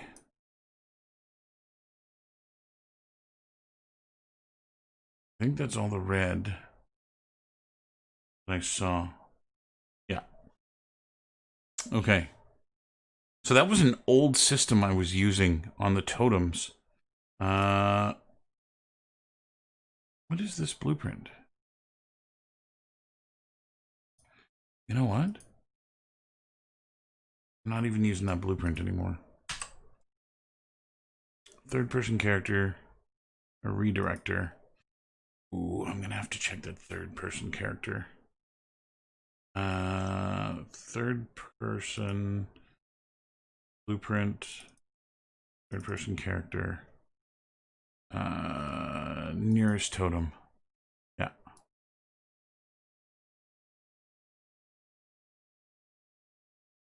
So this is a system I am going to reuse I am going to reuse. I put it on tick here, and it probably shouldn't have been on tick. But essentially, this is just taking a list of all of the totems and finding out which one is closest to the player. The reason I was doing this, once there are 50 of these things in the world, I thought it might be really cool if I could actually get the player to look at the nearest totem as he walks by. So, you know, as he walks by the thing, just have him tilt his head and look at it, and then move forward again once he's out of range. The problem with this system, which I never built it, but the problem with this system is that means he never looks forward. He's always kind of looking around, and I wasn't sure how good that was going to look. And so, anyway, I'm not using the third-person character anymore. I can technically delete this. And here, let's replace it with the character selection character. There we go.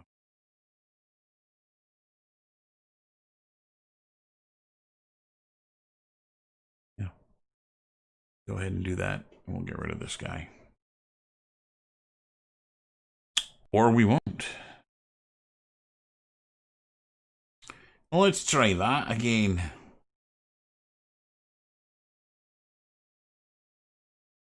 So I've got some redirectors here as well, which I'm going to need to clean up. So redirectors happen in the process of creating a game when you move an object from one place to another inside of your folders here. If I go to folders and I go and look for redirectors, you'll see a bunch of them appear here. Where the heck are you? Miscellaneous? Redirectors. There they are. So I've got redirectors flagged, and as I go in here, there's a redirector right there. There's two of them there. There's a few more, So all of these are systems that, wow, there's a whole bunch in here. All of these are things that essentially just slow down your game. They are a marker left behind that says, sorry, Bob doesn't live here anymore. He moved down the street. And so the game looks at where Bob's old house was, figures out Bob doesn't live there anymore, and then has to walk down the street to where Bob does live. And so you can see when you get a ton of these things in here, it really does add up. Now what you can do, I'm going to go to my content folder, right click, and I'm going to fix up redirectors in here. And what this should do is it should get rid of all redirectors in the game. You can see there's none. Oh, there's a whole bunch in there. Let's do this one too. Right click.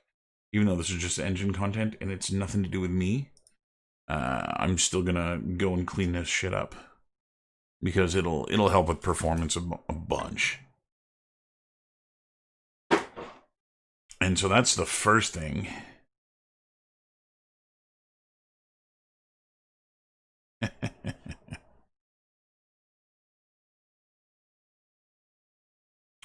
Okay, so those ones are good, and there's none in there. So I'm going to turn the redirect filter off. I don't want it anymore. We're going to save all. What was I in the midst of doing? It was the third-person blueprint. Yeah, I'm not going to bother deleting him. Blueprints, blueprint totem. That's fine. Just go away. Don't go away mad. Just go away.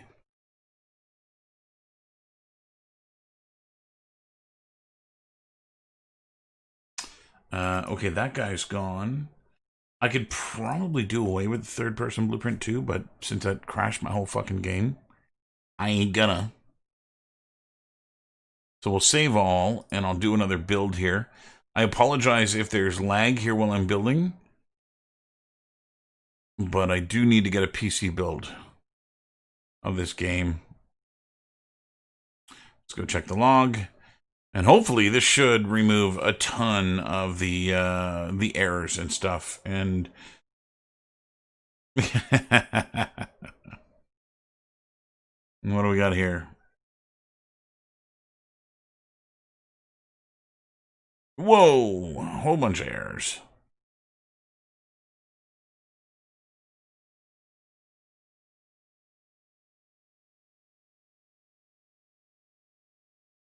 Yeah, another error. Okay. 13 errors this time. There they are. Closest totem no longer exists. All totems no longer exists. Third person. This is all in the third person character. I thought I deleted this. Well, it gets dark in Pigeon Park. Delete that. Compile this. Close this. Save all. Let's go back to the log.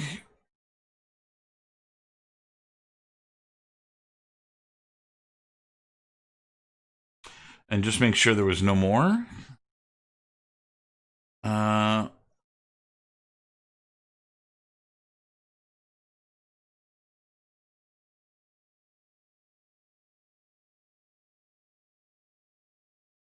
Yeah, this is all third person. All third person.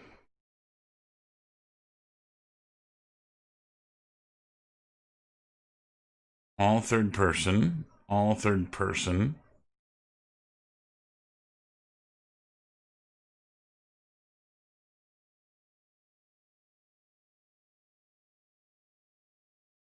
Okay.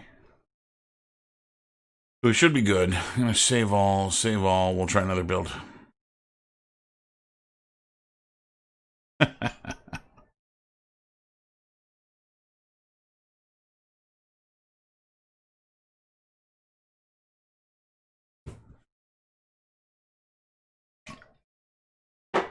Let's see how this is going. Yellow's fine. It's red we don't like. Pickups. Pickups. I gotta go in and delete all his shit. Those aren't errors. Yellow is warnings. Only red is errors.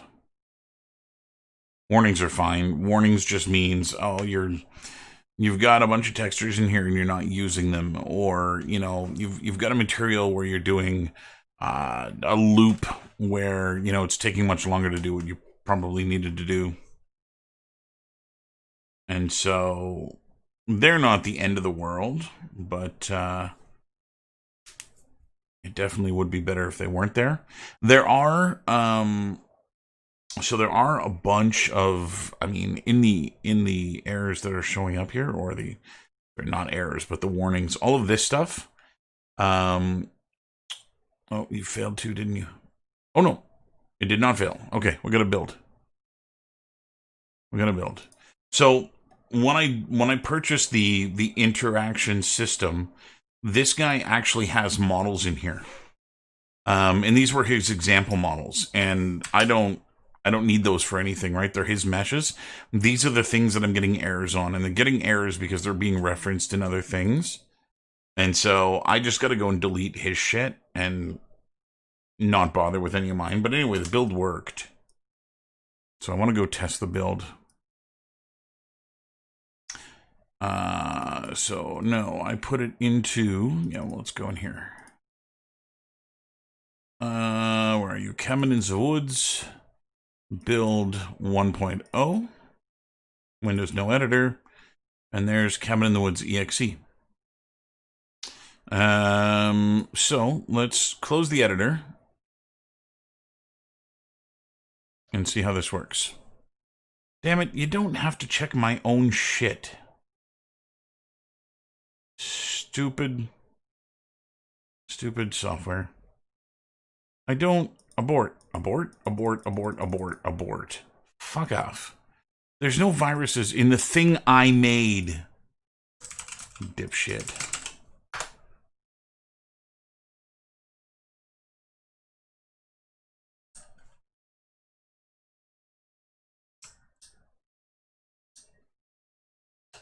Ooh, that's a problem. Ooh, that's a big problem.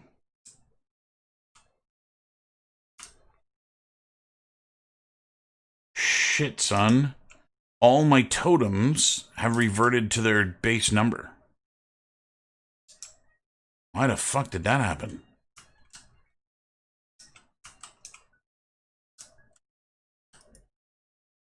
See, it's the right mesh here. Oh, now it's the right mesh. Oh, that's a bug. Well, that one needs that. Fuck off. That's weird. That's weird. So you look on the floor. There's an alien egg. I pick it up. It turns into a roll of toilet paper. I put it back. It's a roll of toilet paper. That's a fucking feature if I've ever seen one. Camera's a little fucking nutso. Pumpkin. Pumpkin. Okay, so why are they all reading the wrong mesh? It's so weird, man. Like, look, there's an alien egg floating, and now it's a balloon. Hey.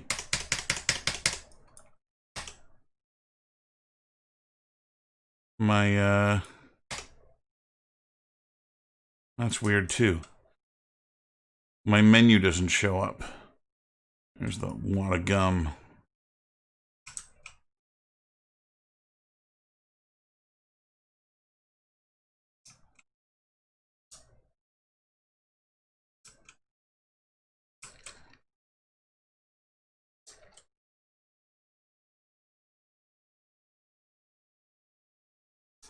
Yeah, it's really messed up. I don't know why it's happening. And I can't exit. My menu's gone. Cabin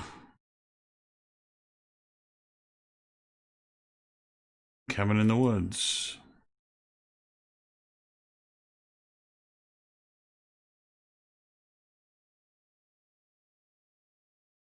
Yeah.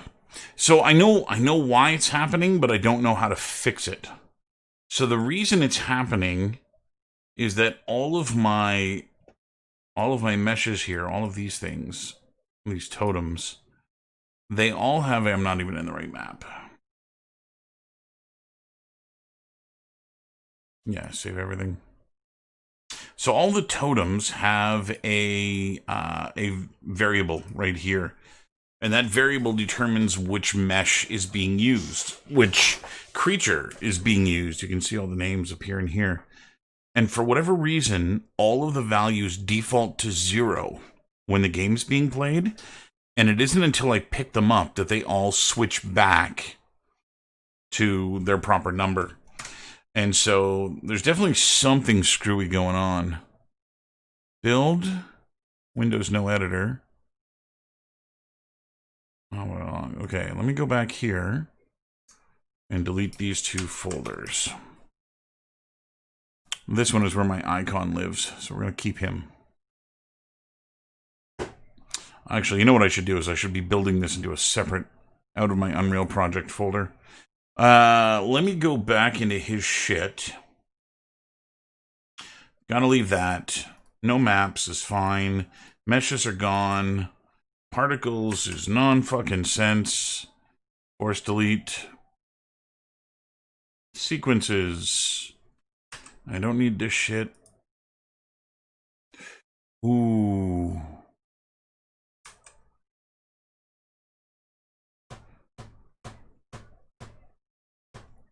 That might be a problem. I might have just deleted something that was necessary. All I want, all I need. It shouldn't take this long to delete a sequence. There we go. Textures. Outline colored. Okay, this shit is no longer needed. That's not needed. And that's not needed.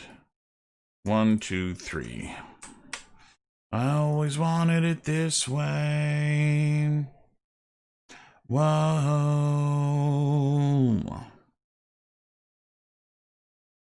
So this is going to cause a bunch of errors in the project deleting this shit. Because while I've killed the systems in the player, they still exist. And they're going to be referencing a bunch of this stuff. So I'm going to have to go and clean that shit up. All I need. Let's see.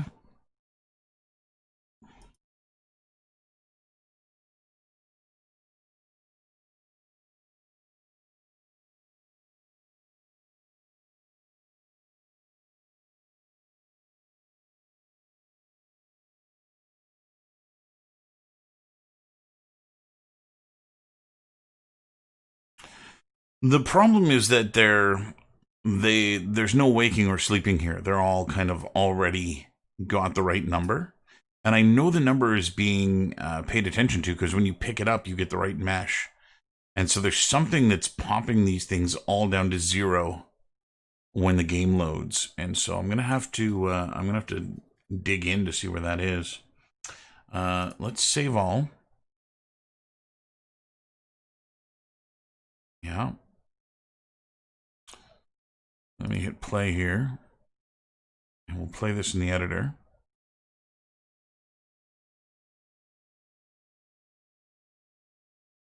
Now I'm just in the cabin in the woods.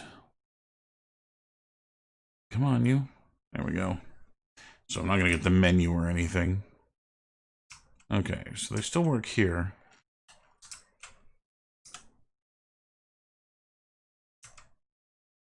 So let's go back to my persistent map.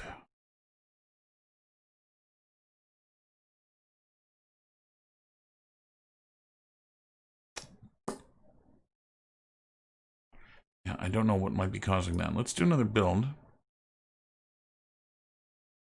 I'm going to put this elsewhere now. I'm going to go to Projects, Cabin in the Woods, and I'll make a build folder here.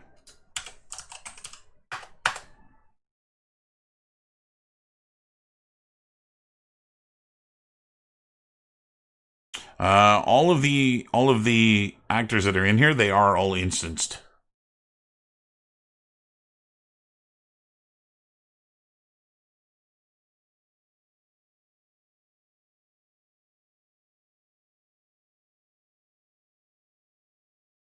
So let's see.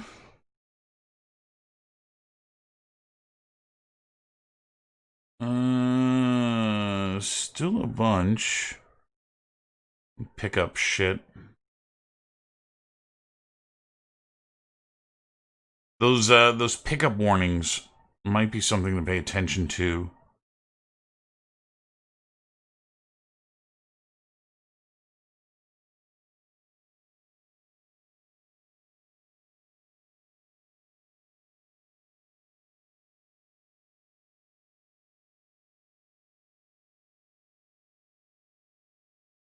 Yeah, they're all his.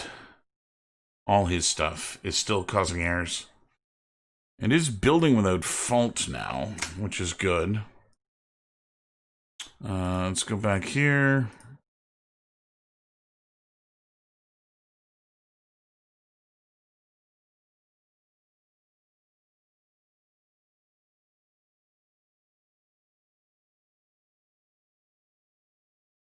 Okay, let's try this again. So I'm going to run the exe again here. Oh, for the love of Jeebus.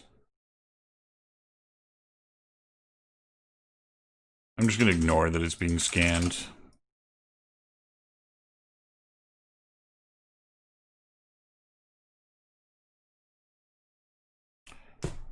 You know, until it kills it.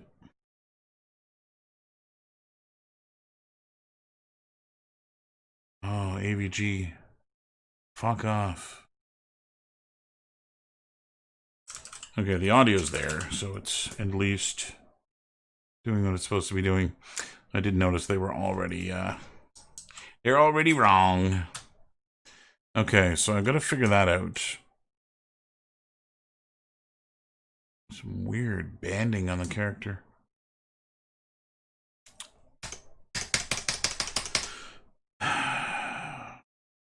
My help doesn't appear. You can see I can see the cursor now. So my help screen doesn't appear. Why the fuck is that happening?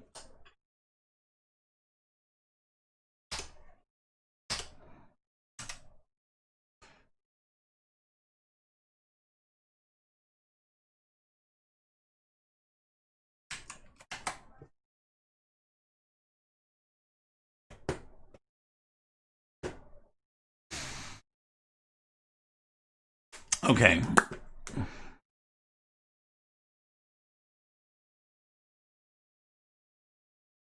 So this is the blueprint that's getting fucked over.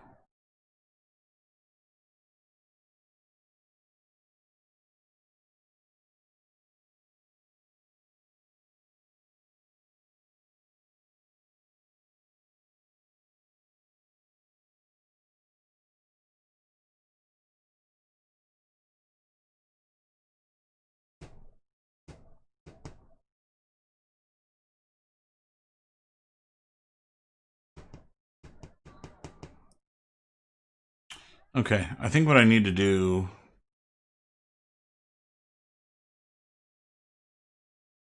is get rid of the shit that I'm not using.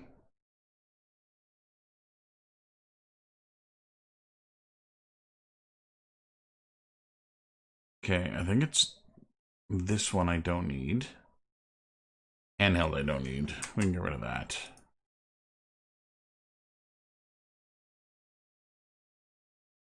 Those guys are fine. Interact. This is the stuff that you can interact with. I don't think I need those. Inventory actor, child master. That is mine. Okay, so that one can stay. And the widgets can stay. Mine. Not mine. So this folder can go.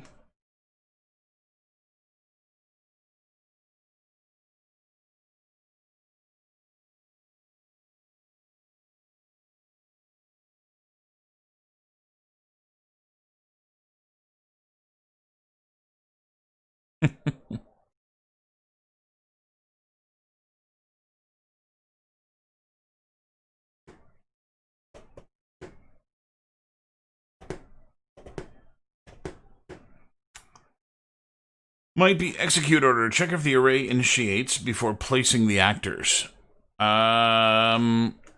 It shouldn't matter in this case. Whoa, hey, that's a new error. I got a texture streaming error.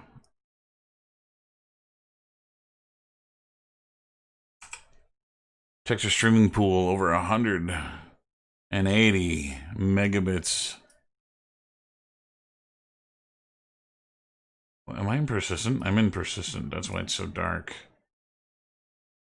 200 megs over. This kid is not helping. That's what I need to do. Let's go to the world. Let's go maps.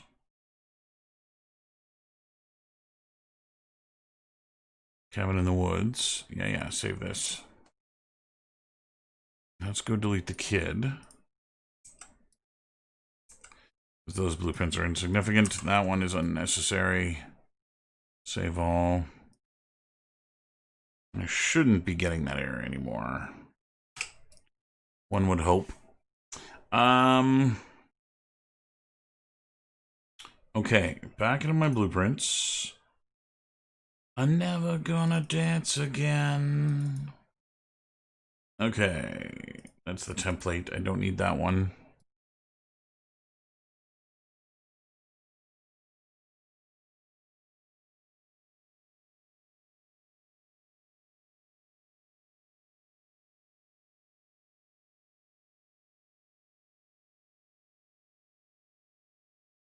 Okay.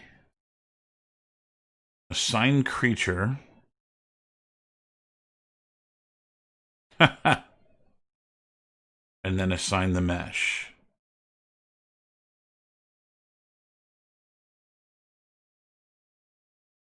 Sign creature.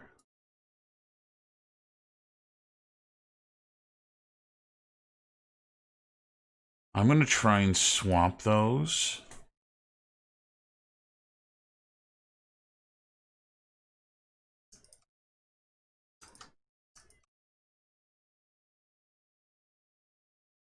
And see if that helps any.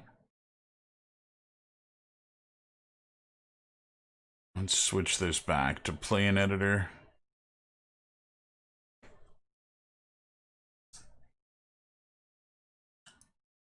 Whoa. The fuck is that?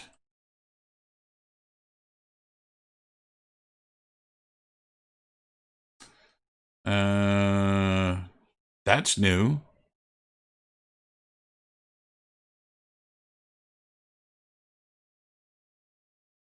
Okay, I'm gonna have to go investigate that. That is in this guy. Okay, how many errors do we have in here? Oh, that many.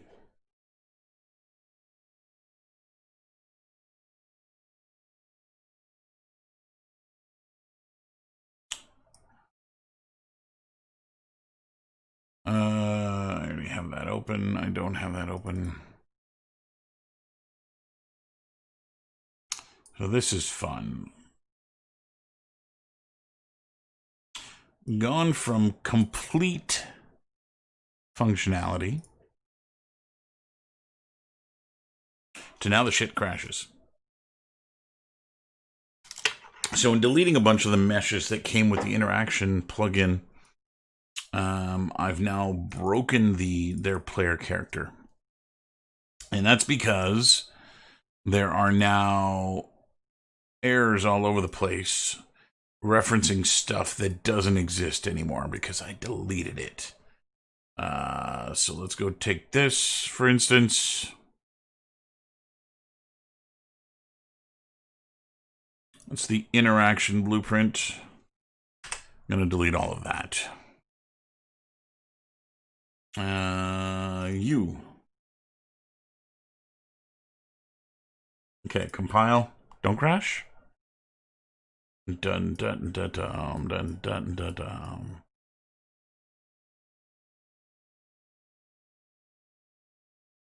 dun. Cues the highlighting of the items when hovered. That's still supposed to happen. That's going to be an issue. For the running one, heart started open.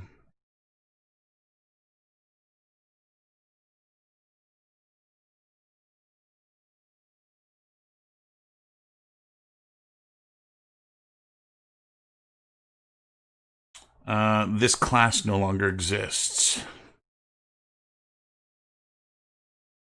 That's why this error.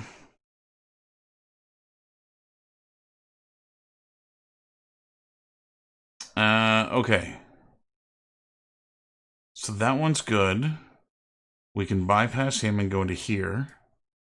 This one can get bypassed and go into here. And I should be able to delete those two now. Because that system doesn't exist. Let's do another compile. Give me a howl, give me a yowl. Get interact actor. Let's get out of here. Get interact actor. Delete. Okay, now there's just the focus.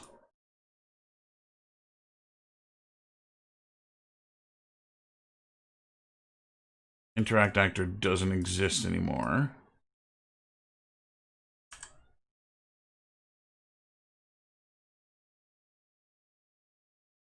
Where are you? Interact unused. Hey.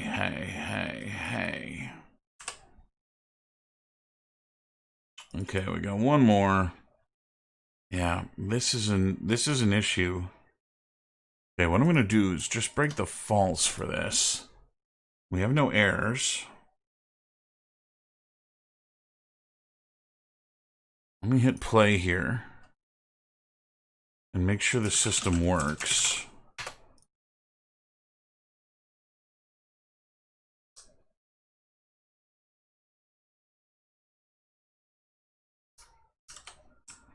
Okay. Yeah. So I've deleted the system that highlights the objects.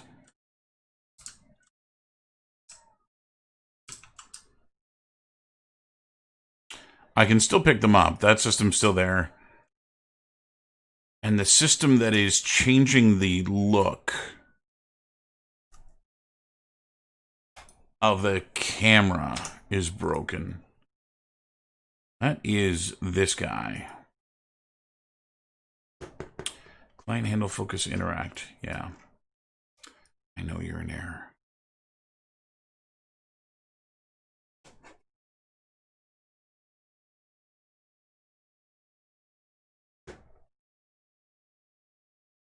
Let's do this.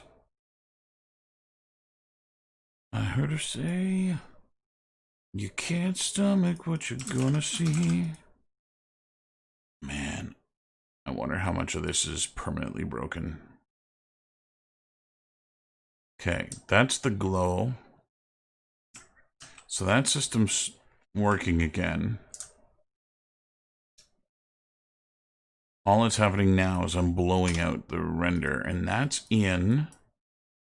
Okay, that system's fine. It's up here.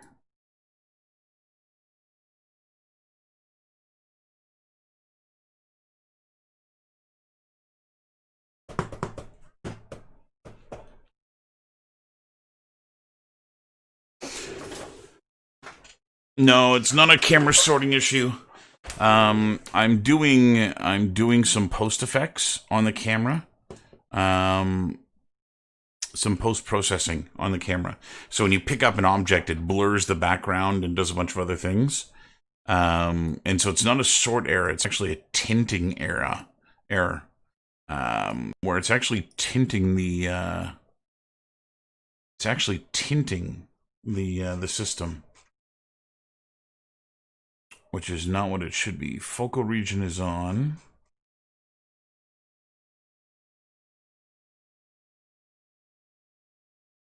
Focal distance is on. And nothing else is on. Okay. Let's go check my UI. Here, blueprints, widgets. That is the examine. Aha. That's the inventory. I don't have an inventory. I have examine. And indeed,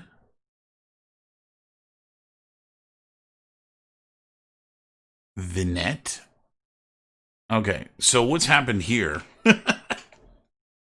This is funny. So the guy that wrote this software, that wrote this plugin, he was trying to add a vignette, not a vignette, and he was doing it by using an image. So he just had an image that had a blackened border around the outside. And that's what's going wrong, is it can't find the image, so it's just filling this with white, which is just stupid. So let me go I'll make a vignette and load it in. Don't go down to the waters, and she said to me. Okay, let's do 1920 by 1080. See, the funny thing is, I'm using two plugins. Those two plugins were created by two programmers. And so that's technically three of us that have had our hands on code and how the game functions. And all three of us seem to have done things in a very hacky way. And none of us have done things in a hacky way or in the same way. And so that's where things are going. Okay, so to do a vignette, I'm going to find the middle of the image. Come on. Ugh. I got Photoshop. Let's close Max. I'm not modeling. What is going on? Ever since Photoshop went frickin' cloud, shit don't work. I got nothing else going on. Max is gone. Okay. Yeah, Photoshop just shit the bed. But yeah, that's what's going on. It's literally just this image. There's just a transparent white image on top of things. Which is just fucking stupid. Oh. Goodbye, Photoshop. Is it over yet? There you are. Goodbye. And cancel. What, now you move? Fucker. Just had to threaten it.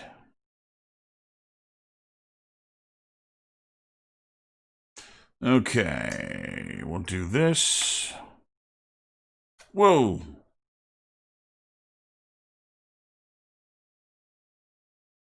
So that just happened. Photoshop went the fuck away.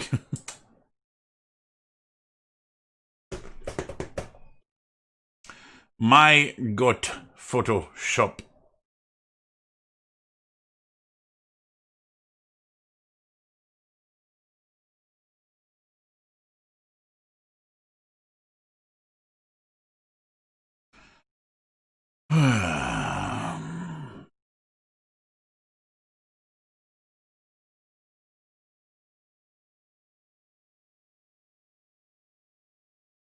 Okay.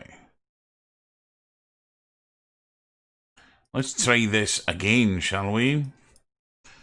1920 by 1080.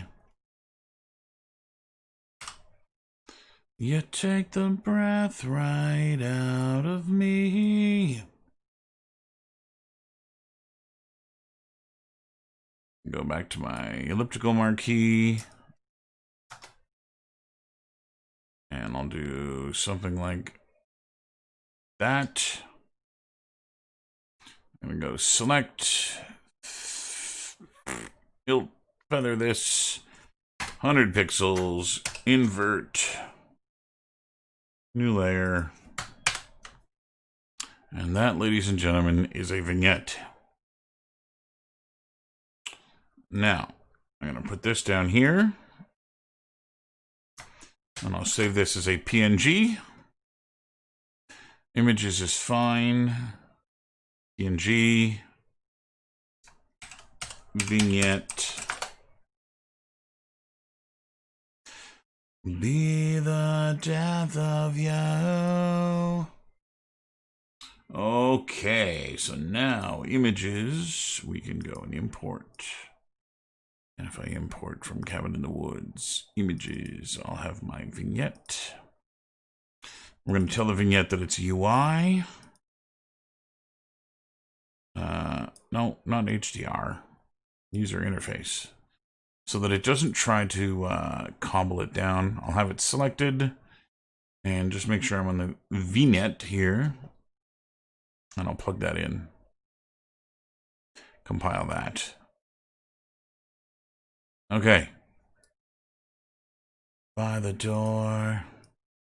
Who was it for? Survey says. Ta-da! It's back again. Okay.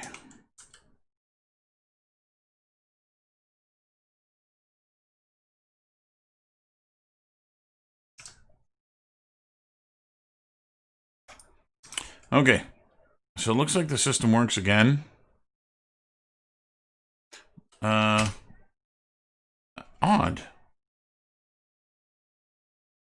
Escape quit. So this is going to be an issue because I don't want escape to quit the game. However, it should pop open my menu, and it seems like there is a disconnect there.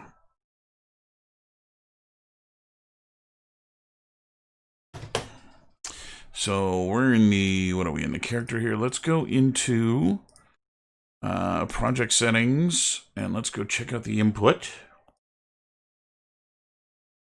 Quit menu, I have on the escape button. Okay, poll. There's only 4 of you here. Poll, the 4 of you here. Another button for the help menu / pause.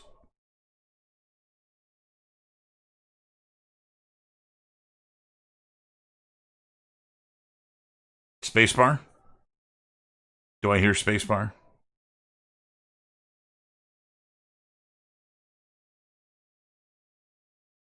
See, I'm thinking spacebar because most people are going to assume that they can jump. And they will hit the spacebar when they're in the environment.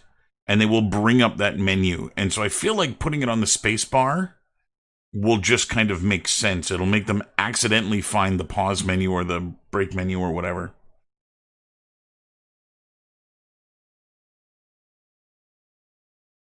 How far behind is the stream? I don't get anybody commenting. Wow, really far behind. No, not very far behind. And you got me some silent viewers. Okay. Forget you people then. Spacebar it is.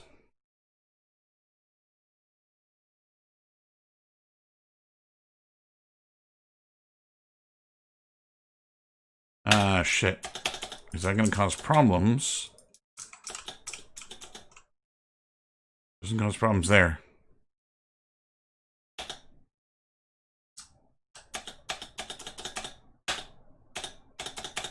Yeah, something's wrong with that. Access none. Trying to read. Oh. Well, hello. Apparently means my widget's gone. This one.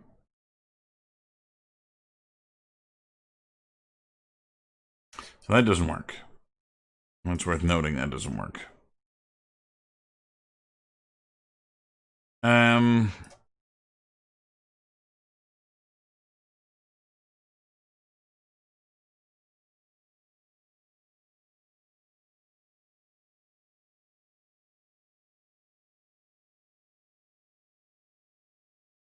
Tick.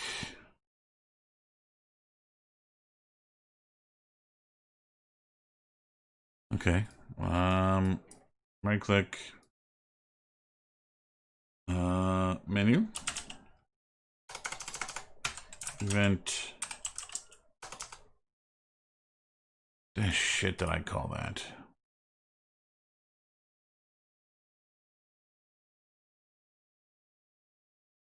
Quit menu.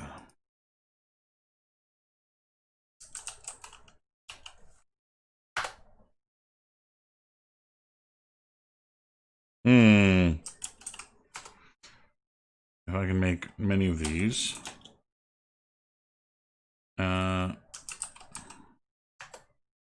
Shit, I can make 2 of those. Okay. So that's not gonna fucking help me anything. Quit menu. So it's not in here. Well, where the hell did my menu system go?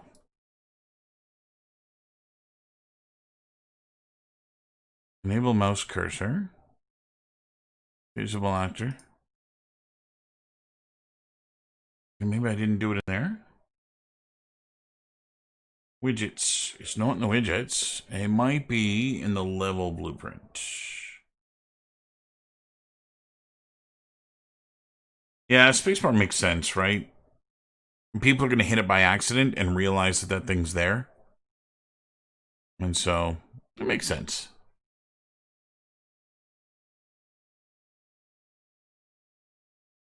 It's been sweet though.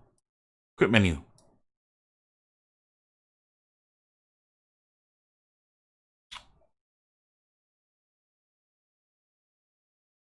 Why is this broken?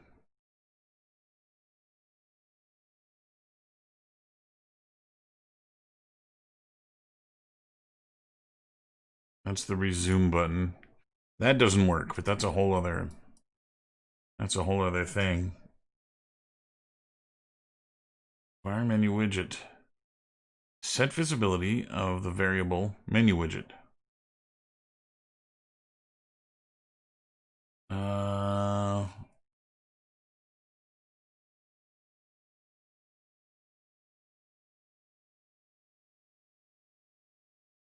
Interaction. And menu widget. Where's the menu widget? Help screen, menu widget.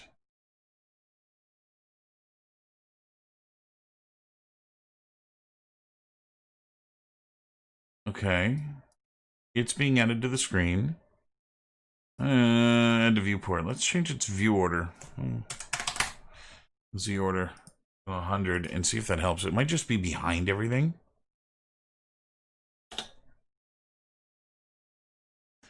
Oh, that's weird.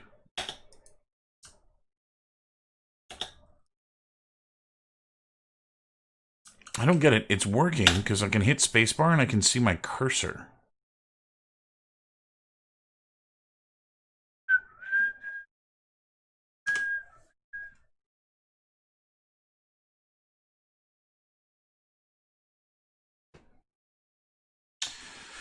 Blueprint runtime error. Access none while trying to read property of var menu widget. Is my widget gone?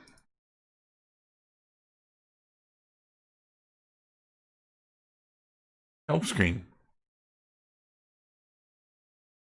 I still see it.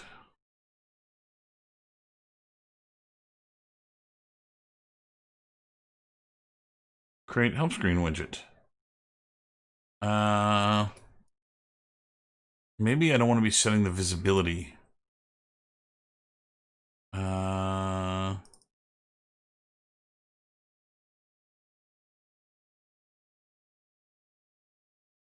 Enabled. Visible off. Volatile off. Volatile, visible are different things. Hidden. Hidden. Visible. Hit the spacebar. Check to see if I'm in the menu. If I'm not in the menu, false. I'm now in the menu. This guy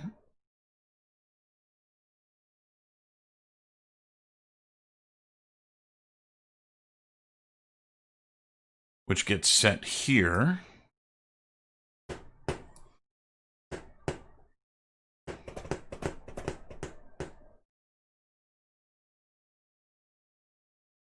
Now I'm in the menu. Set the menu to visible.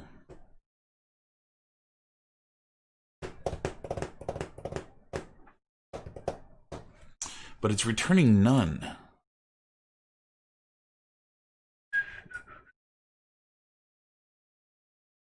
Widget, help screen widget.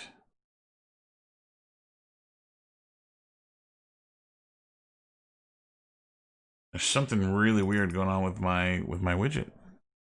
Graph. Set visibility. Unclick resume. Should be fine. All that shit should be fine. And all of this stuff. Canvas.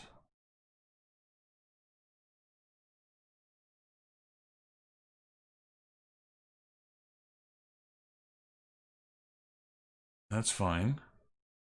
And then all of these things should inherit from that. I didn't change this. I didn't change this. Why is it broken now? What the fuck happened?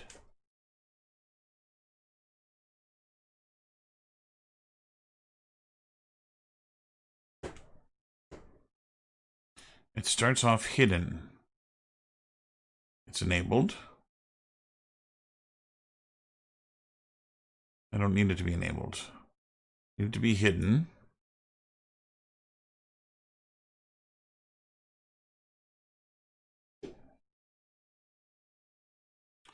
I'm very confused why this doesn't work.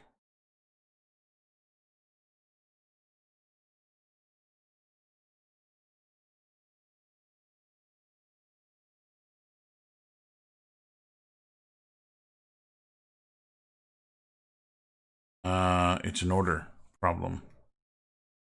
Order of operations is wrong. I have to set my widgets before I can go manipulate them. So you have to leave there. And then we're going to go and add the widgets to the screen here.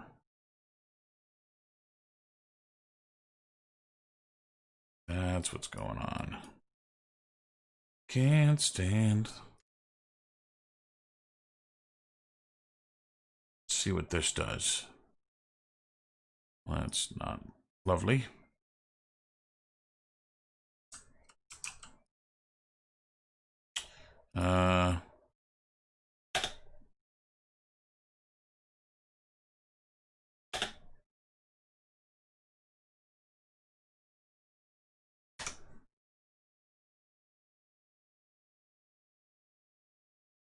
Trying to read var menu widget. Blueprint, Kevin the one's function. Set visibility. It can't find the widget?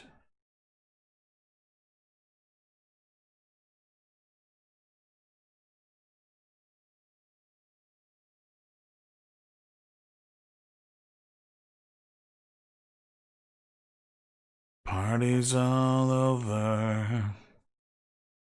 I don't get it.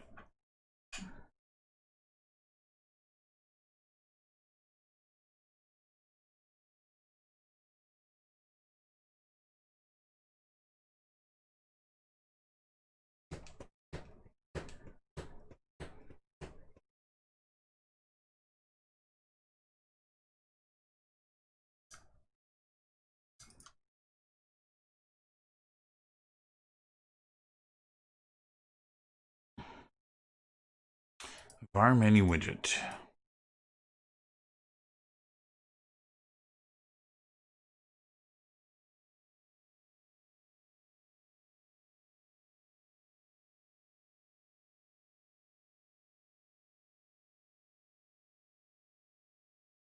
Save me, save me.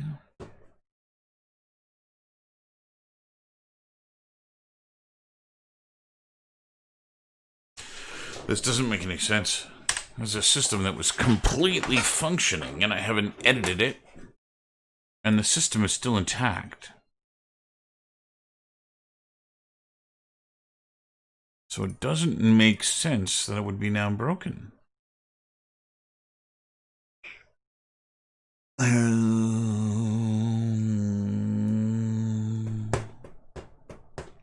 And this stuff is firing off. Like, it is going right through the set visibility. Maybe I don't want to set visibility. Maybe that's just the wrong node.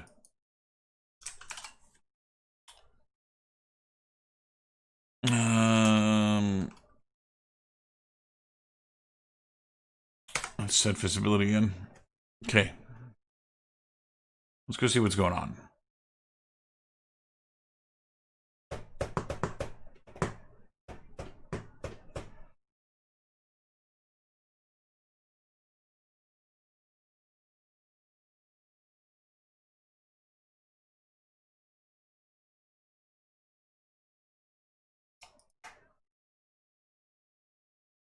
So they've got to be part of the canvas. The canvas doesn't have a visibility that I'm aware of. No. This guy does. And he's hidden.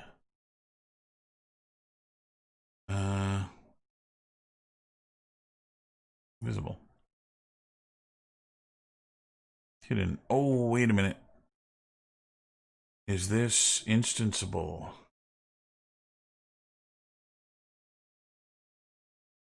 Is a variable. Shite. I gotta group them. That's what the problem is. Is variable. I betcha. I don't know why that would have changed anything. But that's what's going on, is that the visibility is not a variable. Which is why it can't be changed.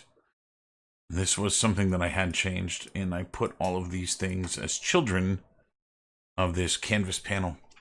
So all of these can show up as variables. So if I go in here, I can see them all as variables. It's the canvas panel, not self. Quit game. This guy, self. It's the canvas panel I want to put in here. Okay. Compile that. The same thing here. Get canvas panel. And plug that in. Not this one. That's the issue, I believe. Let's make another one of these. Have to make this a little bit bigger.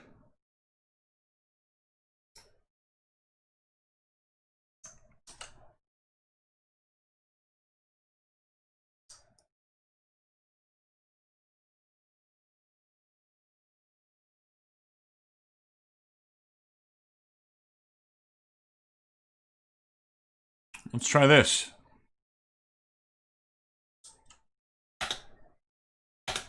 Son of a monkey's uncle.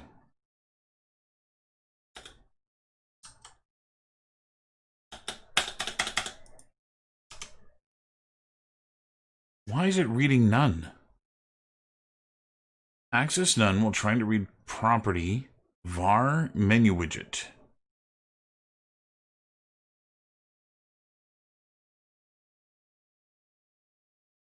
It's like this isn't actually happening. Okay, I'm gonna put a stop here.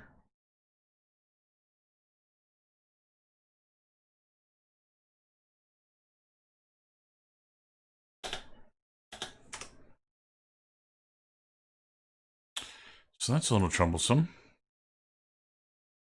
Where am I? Cabin in the Woods map. Begin play. Oh, I'm an idiot. I'm an idiot. I'm an idiot. And I'm an idiot. I think this only works.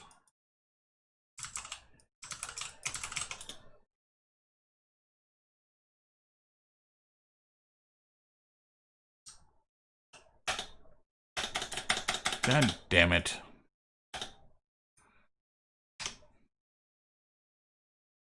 I don't get it.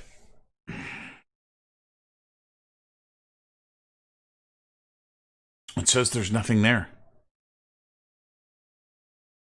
It says whenever I hit spacebar,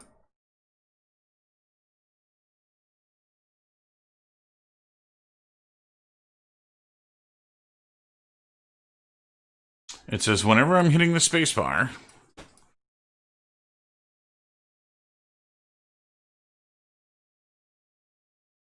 here, that it can't find anything here. That this is just blank.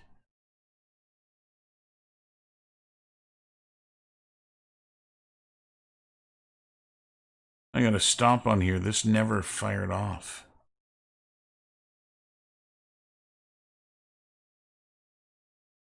That never fired off.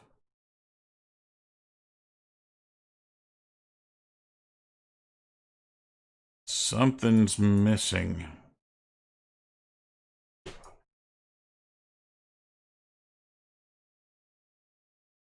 Is it my load game?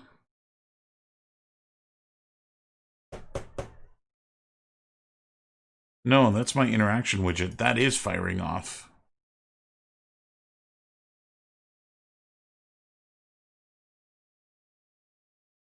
Let's put that back.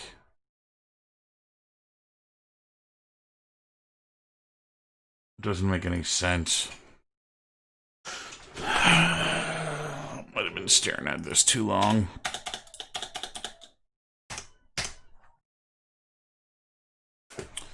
Access none will trying to read property. Var menu widget, variable, menu widget, not blueprint, cabin in the woods, function, execute uber graph, cabin in the woods, graph, event graph, node, set visibility.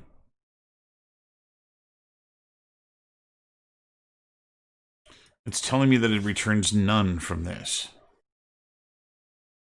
It doesn't make any sense. It doesn't make any sense.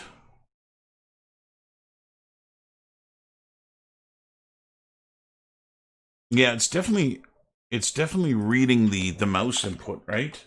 Because the mouse shows up, and that happens after. That's back here, and so it is going through the whole chain.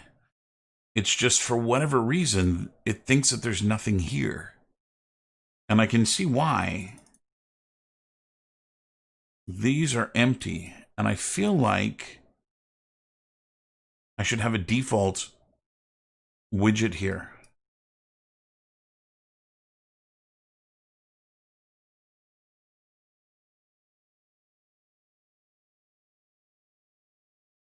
I mean, this one's blank too.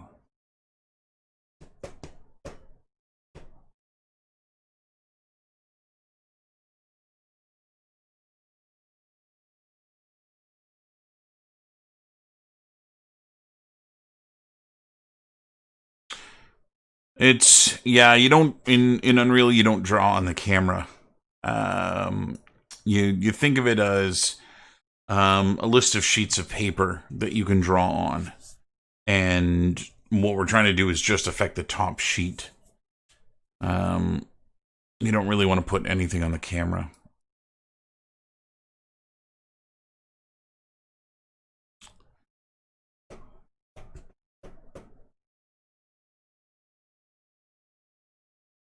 What the hell? Why is this returning none? No, okay. Got a print. And let's see what this guy is.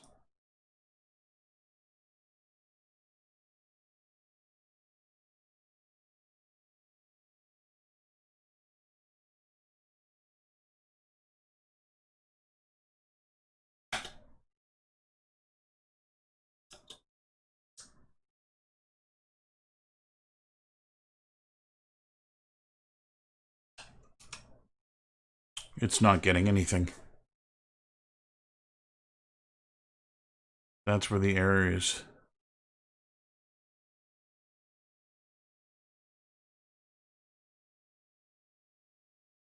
Widget underscore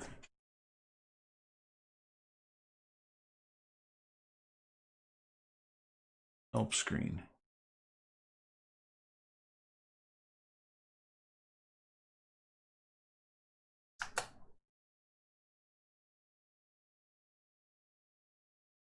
It says it's doing the right thing. But it's not actually printing anything. That should, as soon as the map has started, fired this thing off. But it means that this is empty, which means this is empty, which means this does nothing. Here, let's print this one.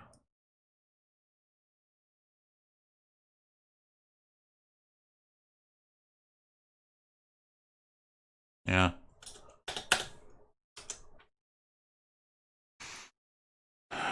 What the hell? Why is this empty? Okay, well, here. Let's take one we know works.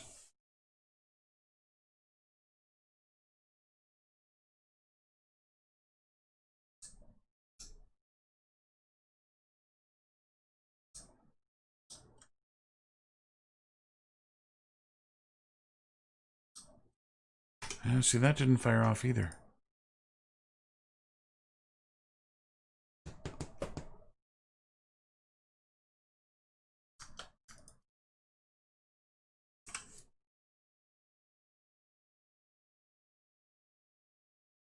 But I know this is working because this is my interaction widget. Wait a minute. Wait a minute. W interaction widget.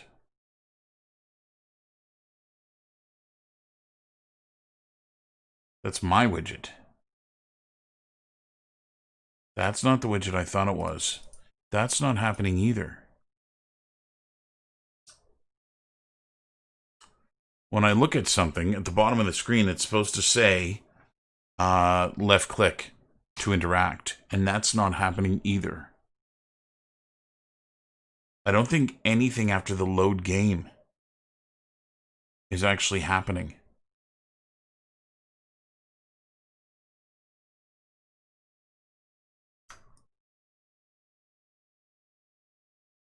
I bet you that's the issue.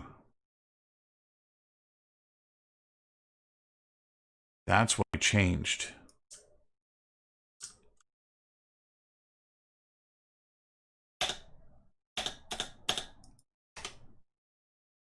Error's gone. That's what happened. Okay. Okay. So at least I know what's going on. It's my load game. Okay, well let's do this a different way then. Let's do a sequence. And let's load the game and do this.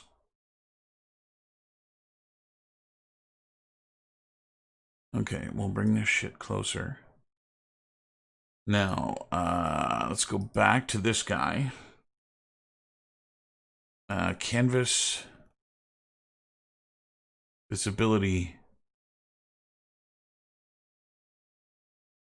Visible but not hit tested. Canvas should be hidden. Compile. And then here, this can go in here. Because now that should read as having an object.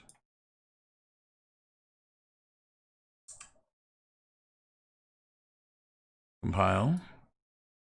Let's, for shit and giggles, make sure that this is something.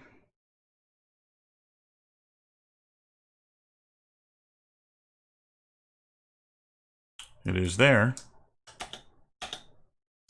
So it's still not rendering. But the other UI is. Okay.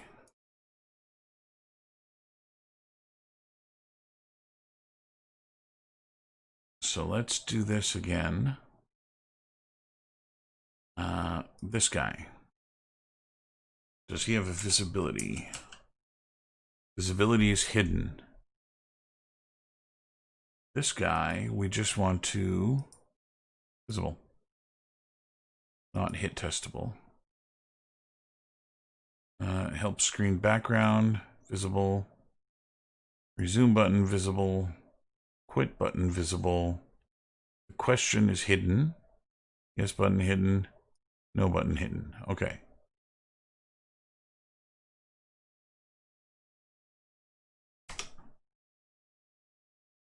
I gotta find why that keeps happening on occasion. Every now and then I spawn in the middle of the world. And I...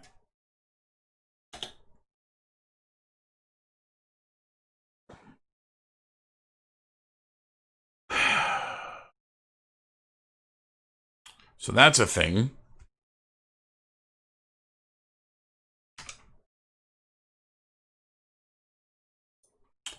Try that again. Now, it's not rendering the right color, but I can fix that.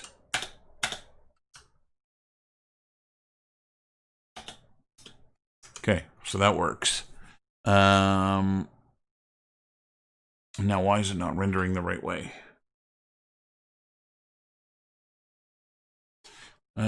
Here. Let's make sure there's no overlay. And I'm not tinting. Let's go change its sorting order. 1, 2. Let's set this to 100. We'll kill this and kill this. Okay. Yeah, something's wrong with the rendering of it.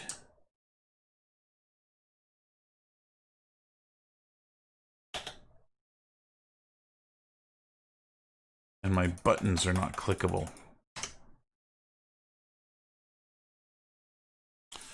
So that's in this guy.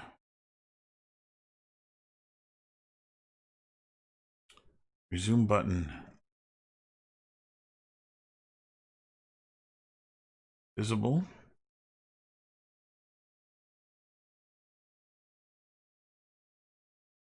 I wonder if it's because they're inheriting now.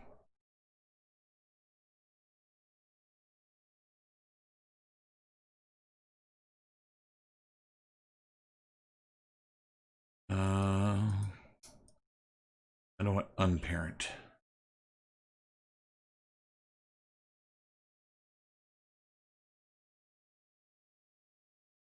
Okay, I need to go look at another widget.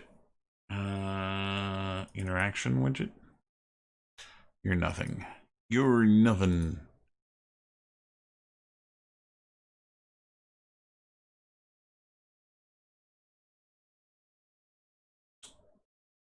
No, everything's under the canvas.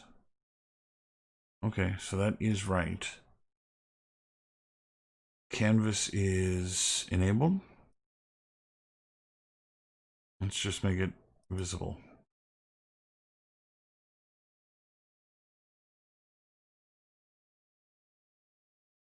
Render opacity 1. Not scaling. We're not tinting. Everything looks okay. It's blown out again.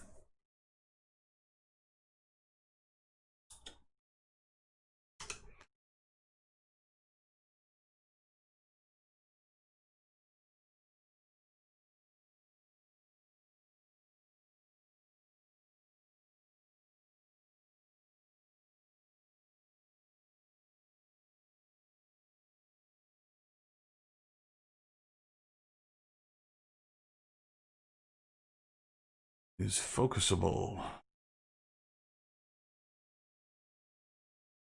Flipping inherit.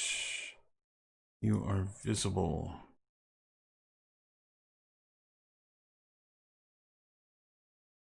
Screen background.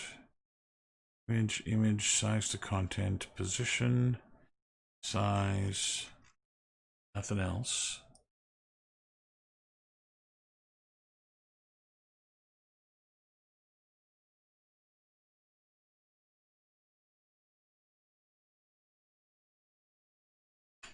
That might be it.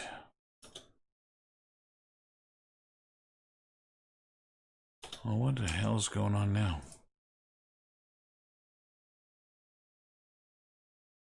I have to do something else in here too. It's not actually pausing the game when I do this.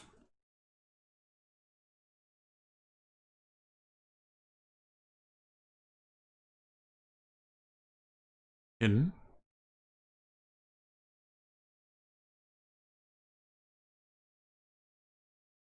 We're freezing the mouse. I don't think it's just disable mouse I want. I think I want to freeze too, but whatever. I can come back to that. I don't get it. I don't know why it's not rendering the right way. Okay, let's go back to this guy. Let's go to visible. And let's make him visible.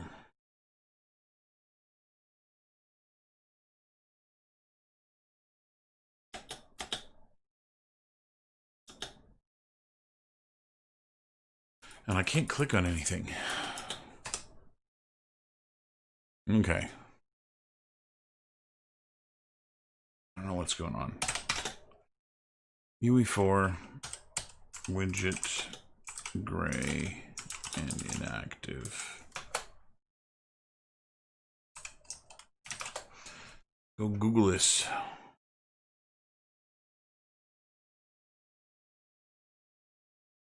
It doesn't make any sense.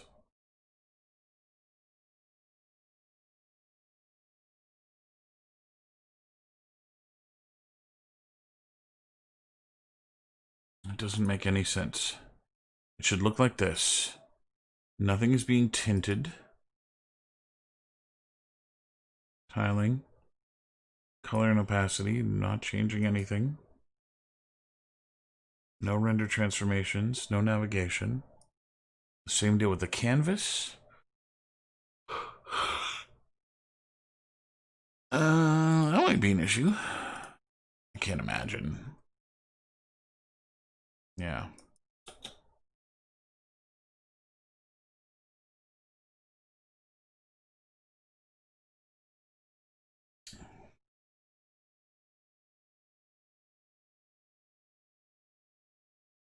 Things unlocked.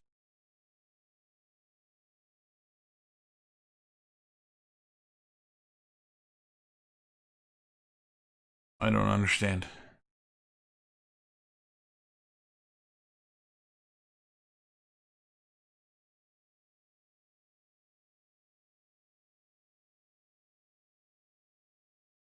I don't understand. It looks right.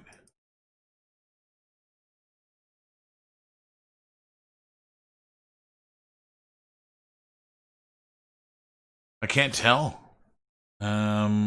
It shouldn't be. Even if it was, it shouldn't make it white. It feels like there's like another white image on top of it, another vignette. Which there isn't. Yeah, there's that.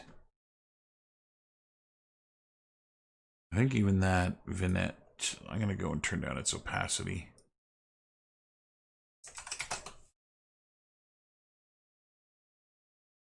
Let's go see what that does, actually. No. Color's all blown out. Take off my glasses, they're tinting. There's something white in front of it.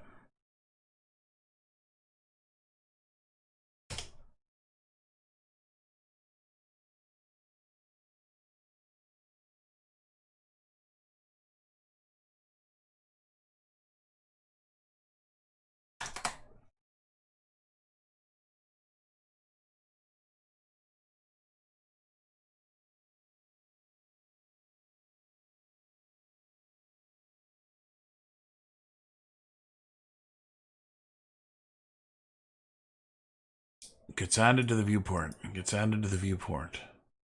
Interaction.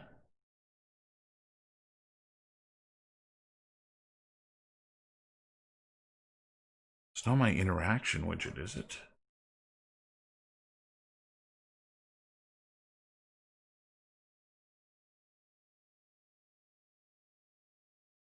Enabled. Message block. This guy. Not hit testable self only.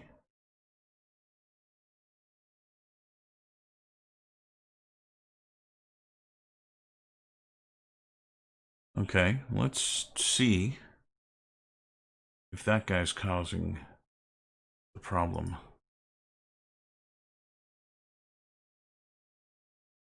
He is not.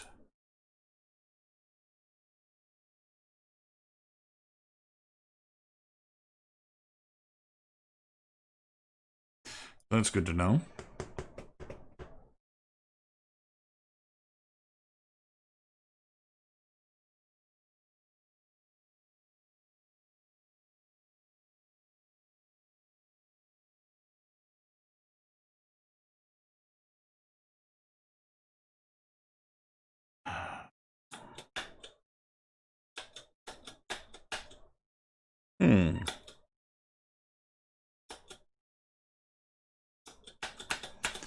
Well, that's odd. I can turn it off and on now.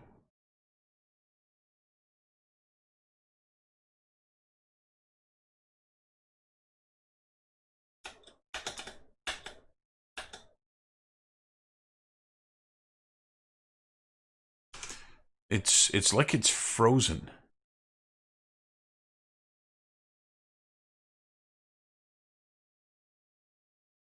Make that not a variable. Ooh. Aha. I bet you that did it. No, it didn't do it. Every time I find something that's wrong, that ain't it.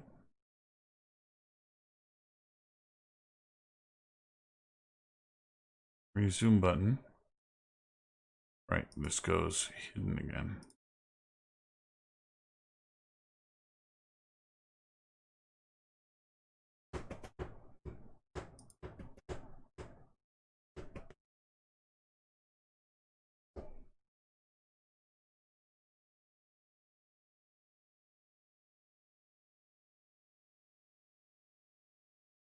Doesn't make any sense.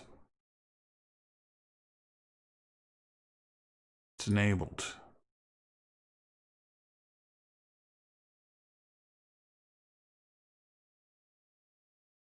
Enabled invisible.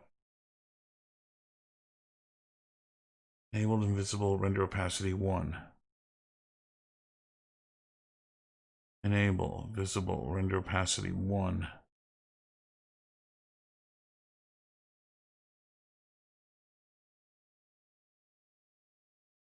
Visible render opacity 1. See, this is what I assumed is going on.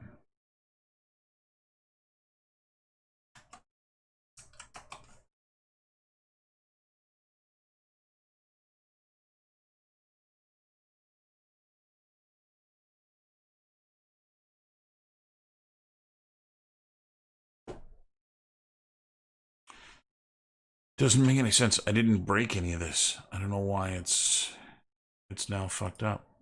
Even my buttons don't work anymore. Quit button. Where's the appearance? Quit, quit, quit. Why can't I click on this?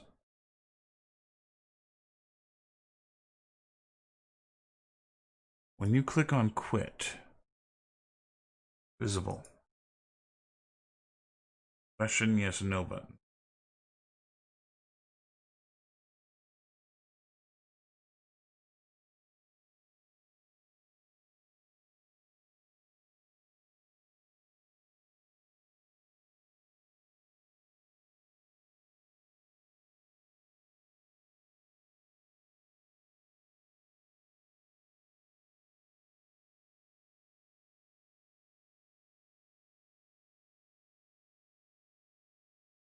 Let's try collapsed. Yeah, that's essentially what's going on. Is it's a flag, it's a bool, whether it renders or doesn't render. And I'm just telling it not to render when it starts, and then I'm telling it to render after. There's no animation on this. There's no time frame, nothing. It's all empty. So let's grab this guy, and instead of not his testable, we're going to go to collapsed.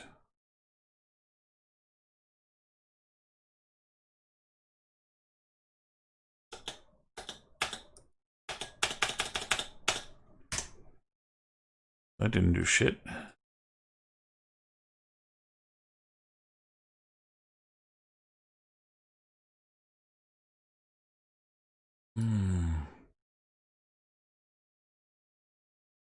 In menu starts as false. I think that's what I gotta be doing.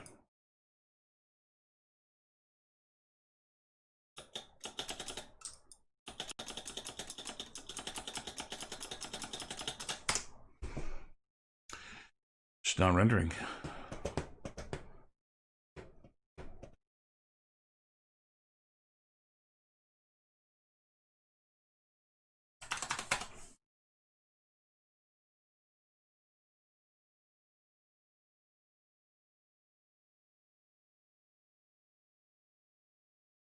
This has to be hidden.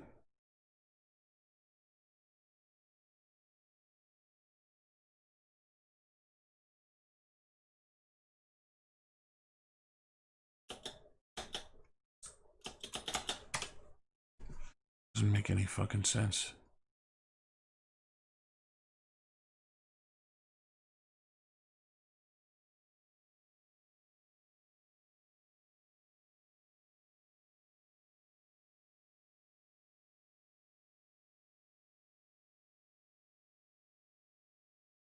Well, that doesn't do anything. That's not wired up.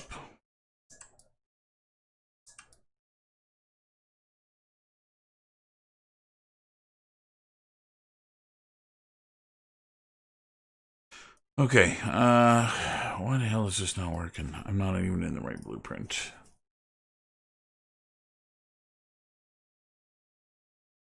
That's the resume button hit. Input action, quit menu. I'm going to check to see if we're in the menu or not. By default, we are not. So it's going to go here, set the menu to true, tell the widget to be visible, and then freeze the cursor, or show the cursor. Why the hell is this not working?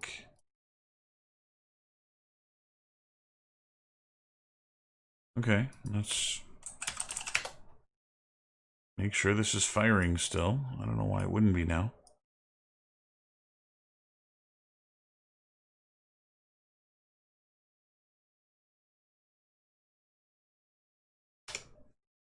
Okay, that's a good sign.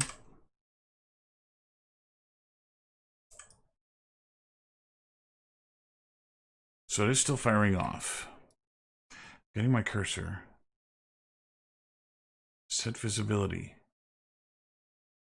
If it's in the menu, true, then we say we're not in the menu and we hide it. Yeah. Doesn't make any sense.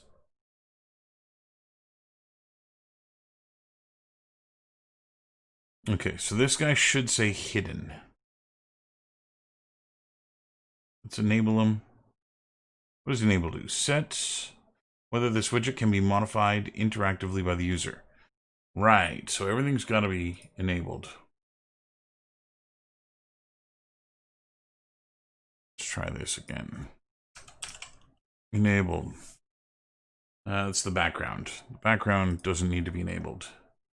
The resume button needs to be enabled. The quit button needs to be enabled. The yes button and the no button. The question is not enabled. Okay. Next, visibility. Canvas is hidden.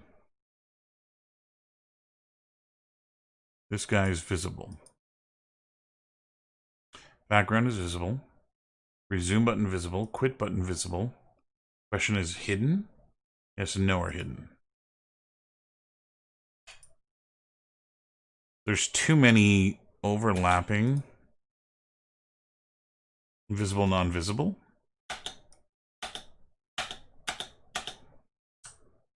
Okay, so that part works. I can go to quit again. I can hit resume again. So the menu works. Now it's just the rendering of it.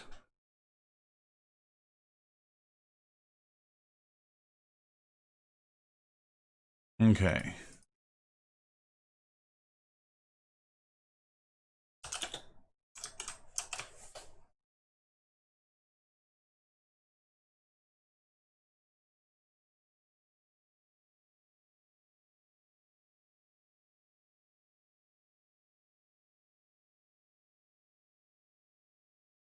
I'm trying to find out why it's going gray.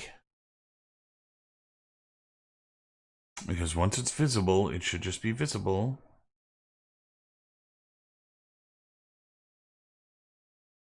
I want you to inherit any colors. I want you to be white.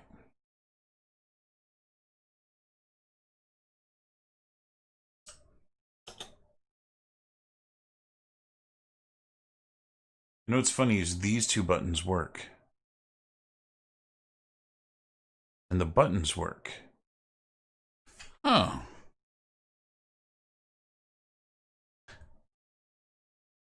So why do the buttons work,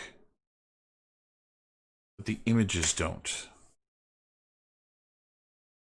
So this one is broken. Tint. Let's inherit the tint. Background. Inherit the tint.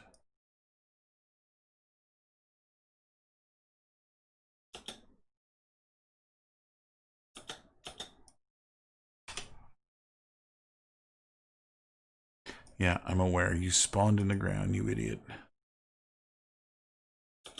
Okay. So yeah, these two are working. That works, and that works. This one is grayed out.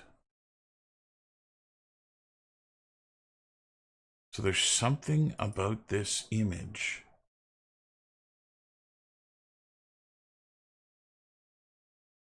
It has to be hidden. Render opacity 1. If I do this, it just goes transparent. I don't want. Render 1. This is enabled.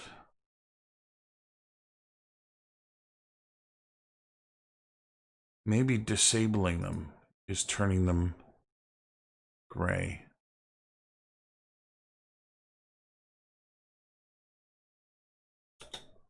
That's it. When they're disabled, they're gray.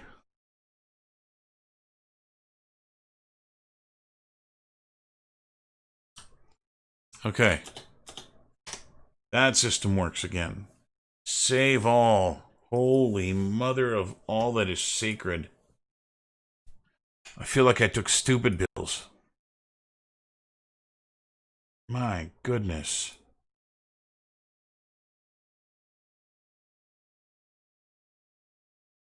At least I got to figure it out. Okay.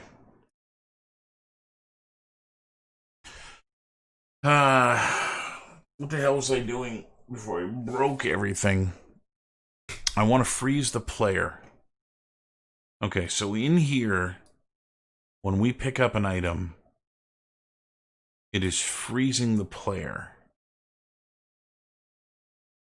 And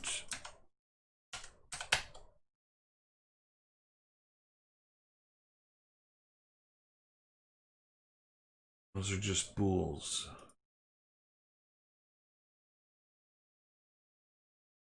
Object in hand, var.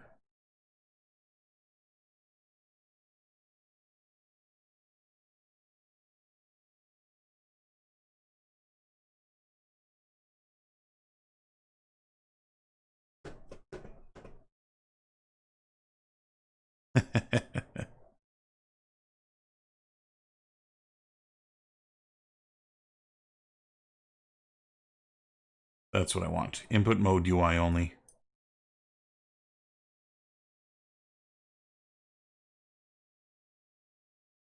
Okay, so that's here.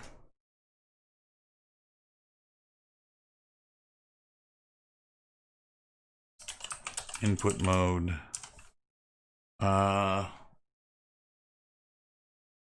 Game only. I need the player controller.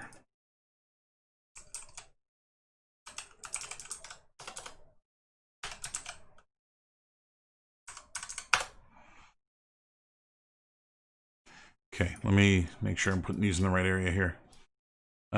If we are in the menu, false means we're not in the menu. This is gameplay down here. Game mode only. I think.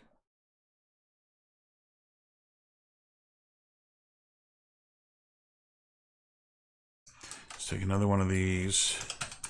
Set input UI only. Player controller.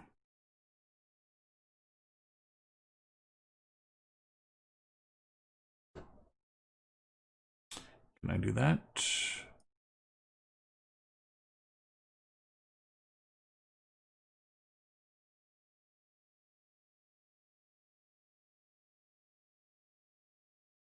What are we doing on this one? Lock always. Okay.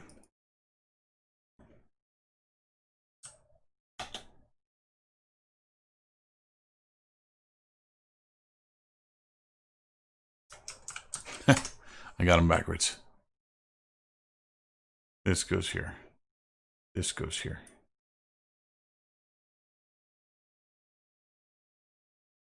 Yes.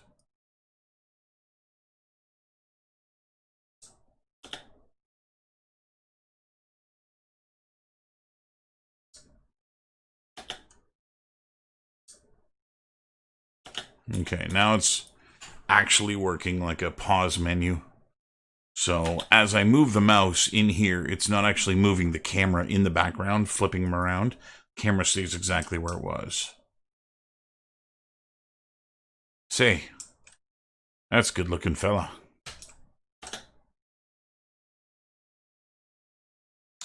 And the quit works. Okay. Ma! Ma. I broke more than I fixed this evening. Okay, let's put these in the right areas here now. You're going to go down here. You're going to go up here. Just swap these guys. Wait, what? Okay. Make sure we're not broken.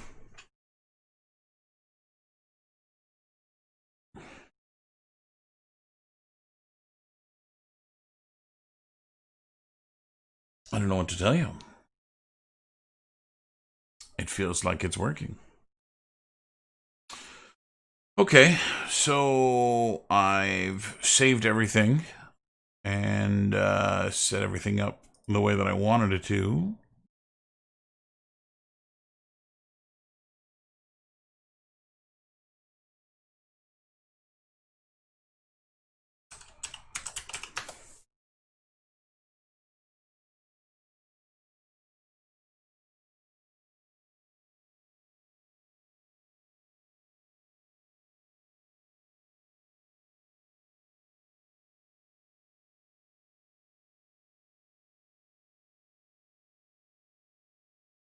Okay.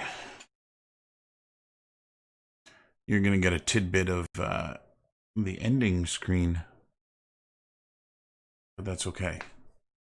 Okay, so that works.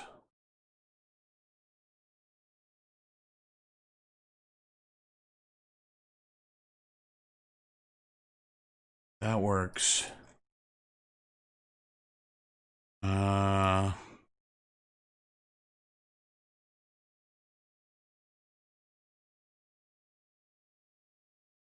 That guy's fine. Okay. Let's do a build. I'm in the build.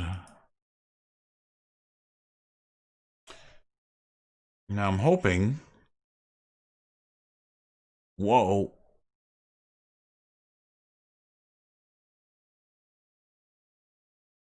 What is that?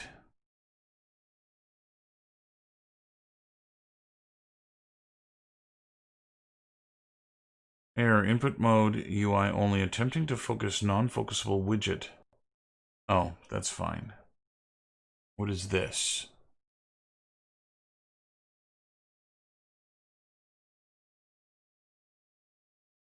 Log linker, warning, assets, yada yada yada, cabin in the woods, content, MS presets, MS textures, noise, normal map. That's not one of mine. Content, MS presets. These are all presets. I'm okay with them not working. Got a big chunk of nothingness here.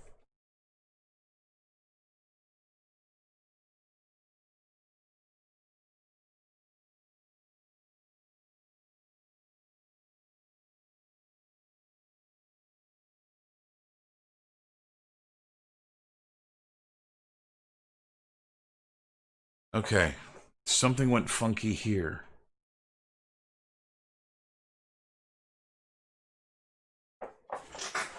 So this is in my eggs. This is where that error is. This is why they're showing up as eggs.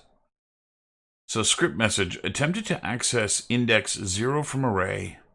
Call function, get all actors of class, out actors of length 0 in third person blueprint, base blueprint, pickup child master.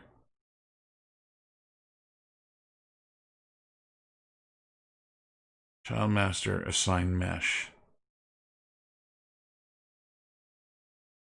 Okay.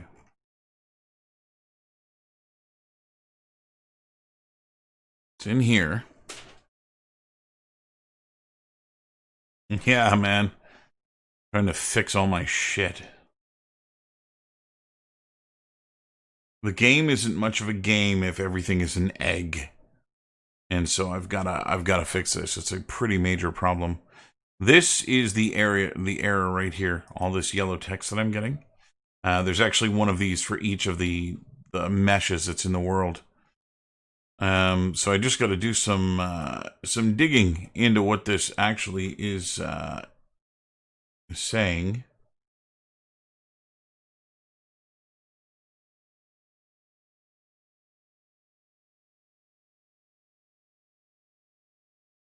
Okay. So what it's saying, attempted to access index 0 from array. So that's this.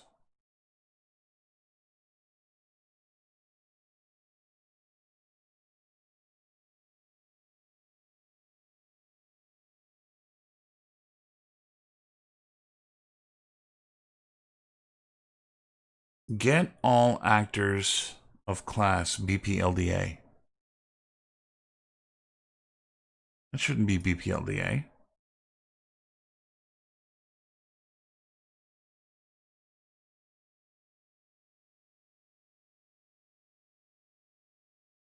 Why is this BPLDA?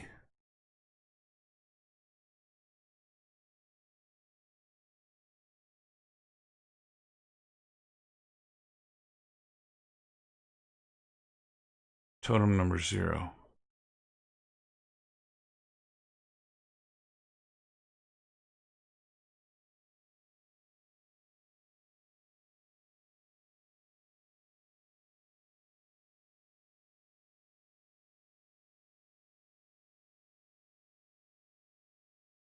Yeah, I'm doing something incorrect here. var totem number. Is that being used?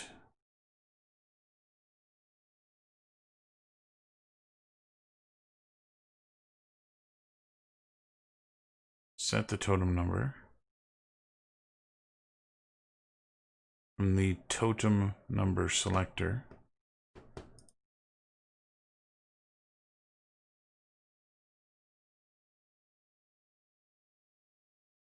Totem number selector is in here.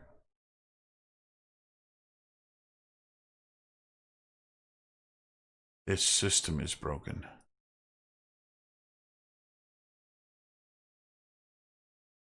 Okay, I think I don't remember how I built this now. I think this part is unnecessary.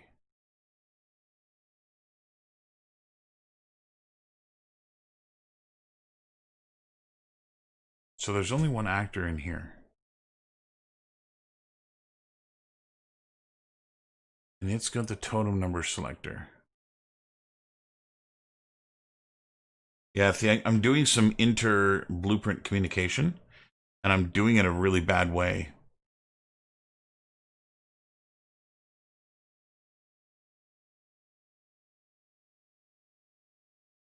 Yeah, no, it's not that, Yash. It's that this number here, this totem number, which currently just exists right now as a 0, when the map starts, all of my totems go to this number. And it isn't until you pick them up that it goes and shoves the right mesh in. And I think it's because I'm doing this instead of just doing this or this. There you are.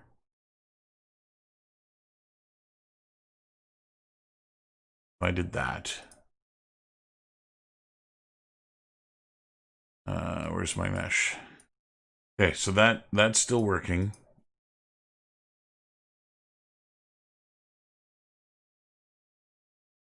God damn it. Stop spawning me in the ground. It's not basic. Oh.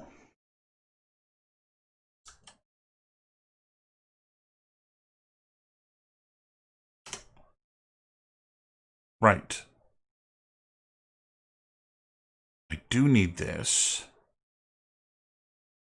This goes into here, this goes into here, this goes into here. Right, because I'm setting the previous affected object. Yeah, it's not basically a data sheet. It is a data sheet. Inside all my content here, I'll show you this. I've got an enumeration table, which is the list of all my creatures. And numerically, that's what we're doing. We're going through each of those systems. So we grab a number, find what that number relates to in the list, and then we go and assign the proper mesh, and then get the mesh name so that we can use it later on. And so, yeah, it's just an enumeration table. It's a really, really simple thing to do. But what's happening is this number, this guy here, this var totem is the issue. Because it's defaulting to 0 instead of defaulting to this thing here, instead of defaulting to the number that it should have.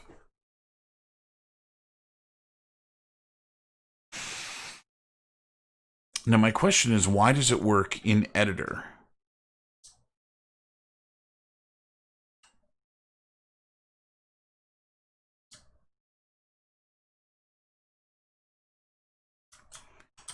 Because the system works fine here.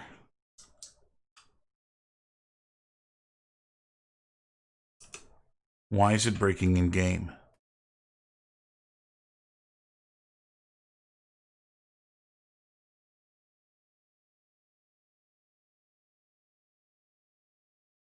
Totem number selector.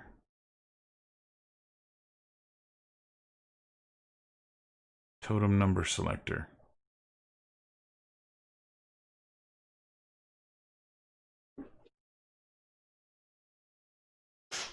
So I take that number.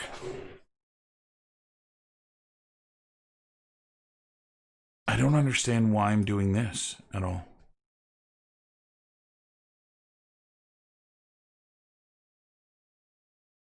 Unless it's to pass that number, that's why I'm doing it. I'm passing that number into the pickup items. Inventory item, child master. So in here, I don't actually have it. Inventory mesh. Assign mesh. Var totem number.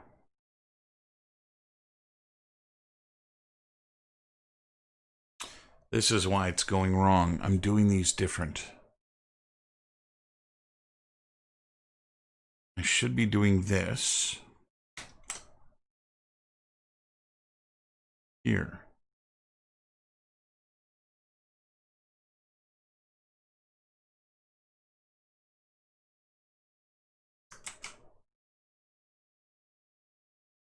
Here I'm setting the totem number.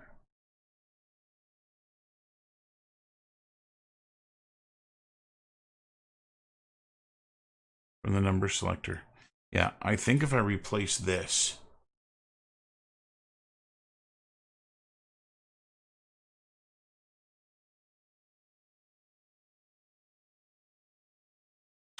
Right, in order to get the totem selector,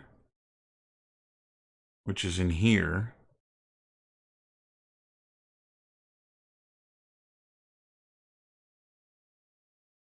No, that's why I'm doing it that way.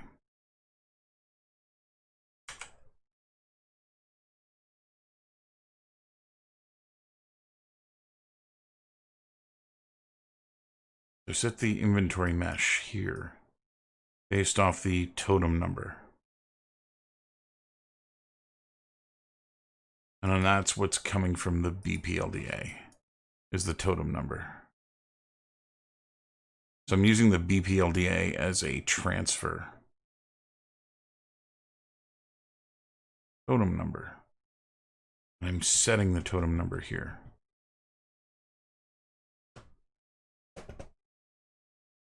Let me just get the totem number.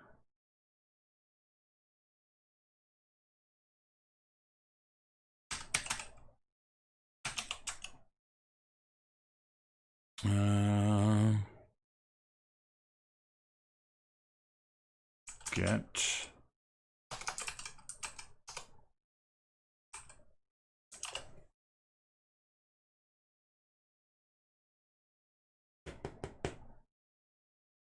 I'm really confused. Why can I set it but I can't get it? Get totem number.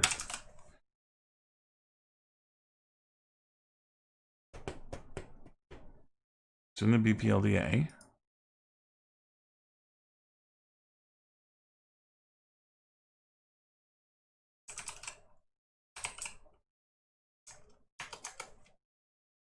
I'm really confused why I can do it in one, not the other. Var totem number, because I'm an idiot. Get var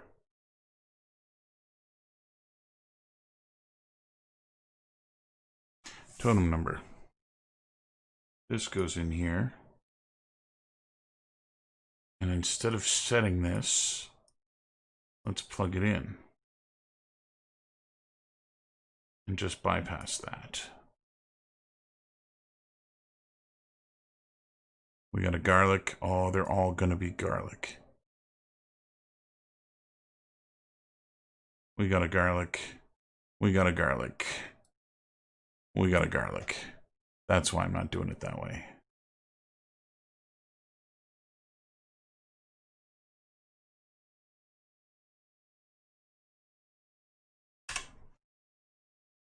Damn it. This was one of the systems that I altered in order to make it better. And it works completely until I build the game. It's almost like the numbers are not being pushed out when they're there. Okay, let me do...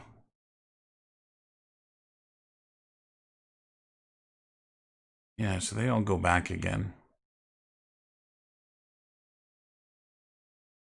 There's the balloon. So everything's back again. What the hell, man?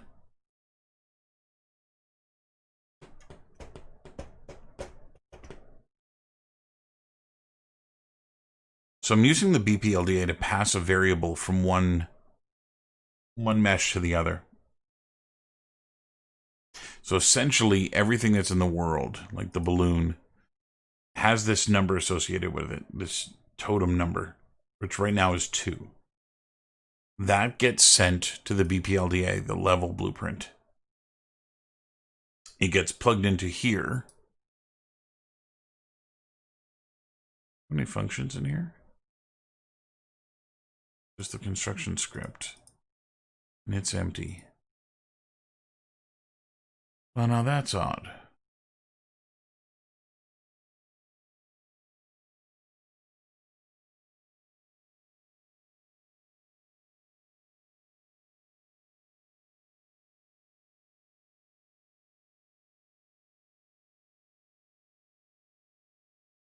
But yeah, it gets pushed to here.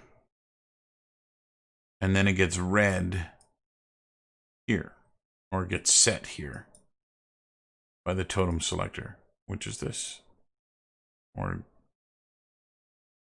this. So this number, which is in this blueprint. Totem number selector. Is that being set anywhere?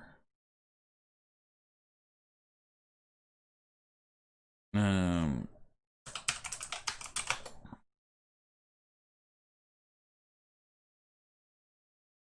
isn't being set anywhere in here. It's being set in the world. Yeah, it's being updated when he picks something up. But it's just weird that the system doesn't update until he picks something up. And then it's like it kicks in.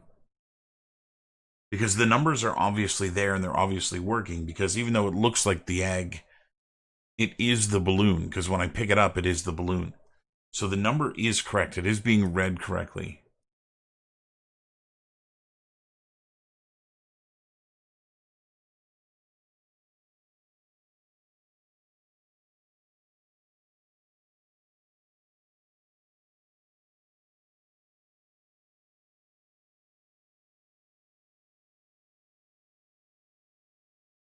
Where's assigned creature? What am I doing in here?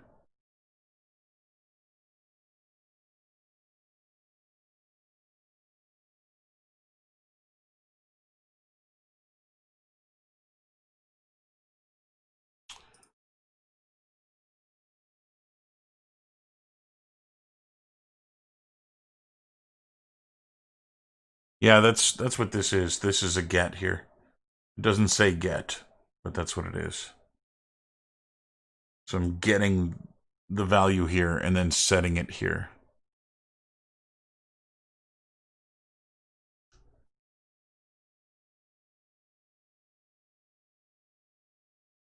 Totem number selector.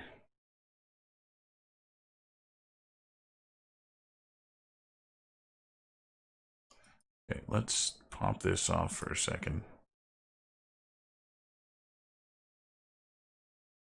And just set that to 2. Nothing's broken.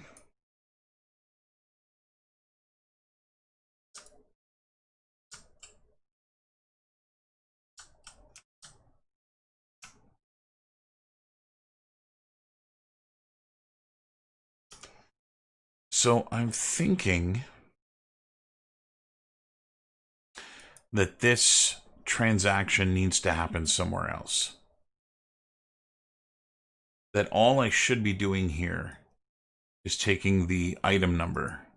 Var totem number?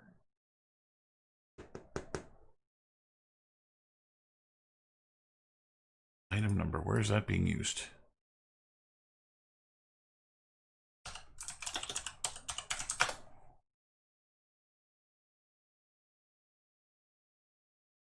It's not being used. I got a variable that does nothing. Well, that's useful. But yeah, I think that's what I need to do is set this somewhere else. Not in the assign mesh, but maybe on the construction script.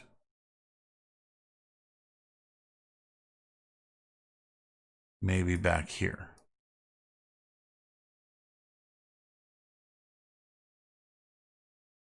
So let's do that.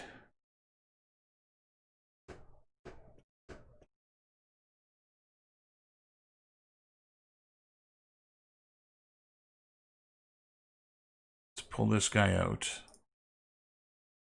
and put him in here. This is going to go in here. And I'm going to copy that and throw it in the construction script here.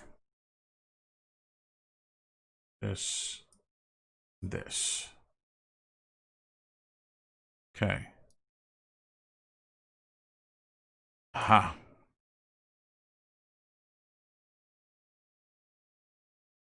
I'm seeing a familiar problem.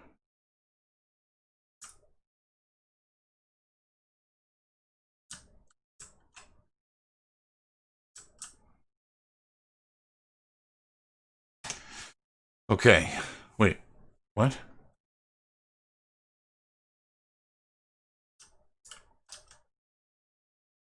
Garlic.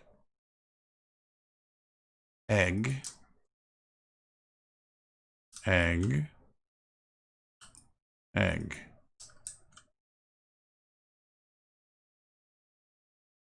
Yeah, that was not the solution.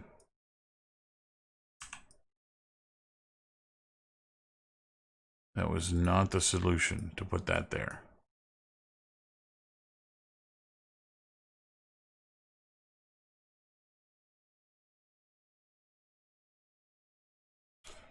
Okay. I think I'm far too tired to work on this tonight. The logic is now tracing circles in my head.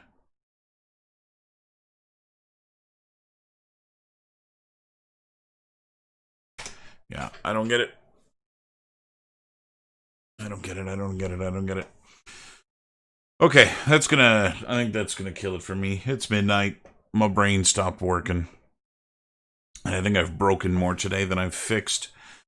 So I'm going to call it a night and hit this again tomorrow when I'm a little bit fresher, I think. And so yeah, so thanks for watching and hanging out, and let's do this again tomorrow, and we'll see what we can't sort out.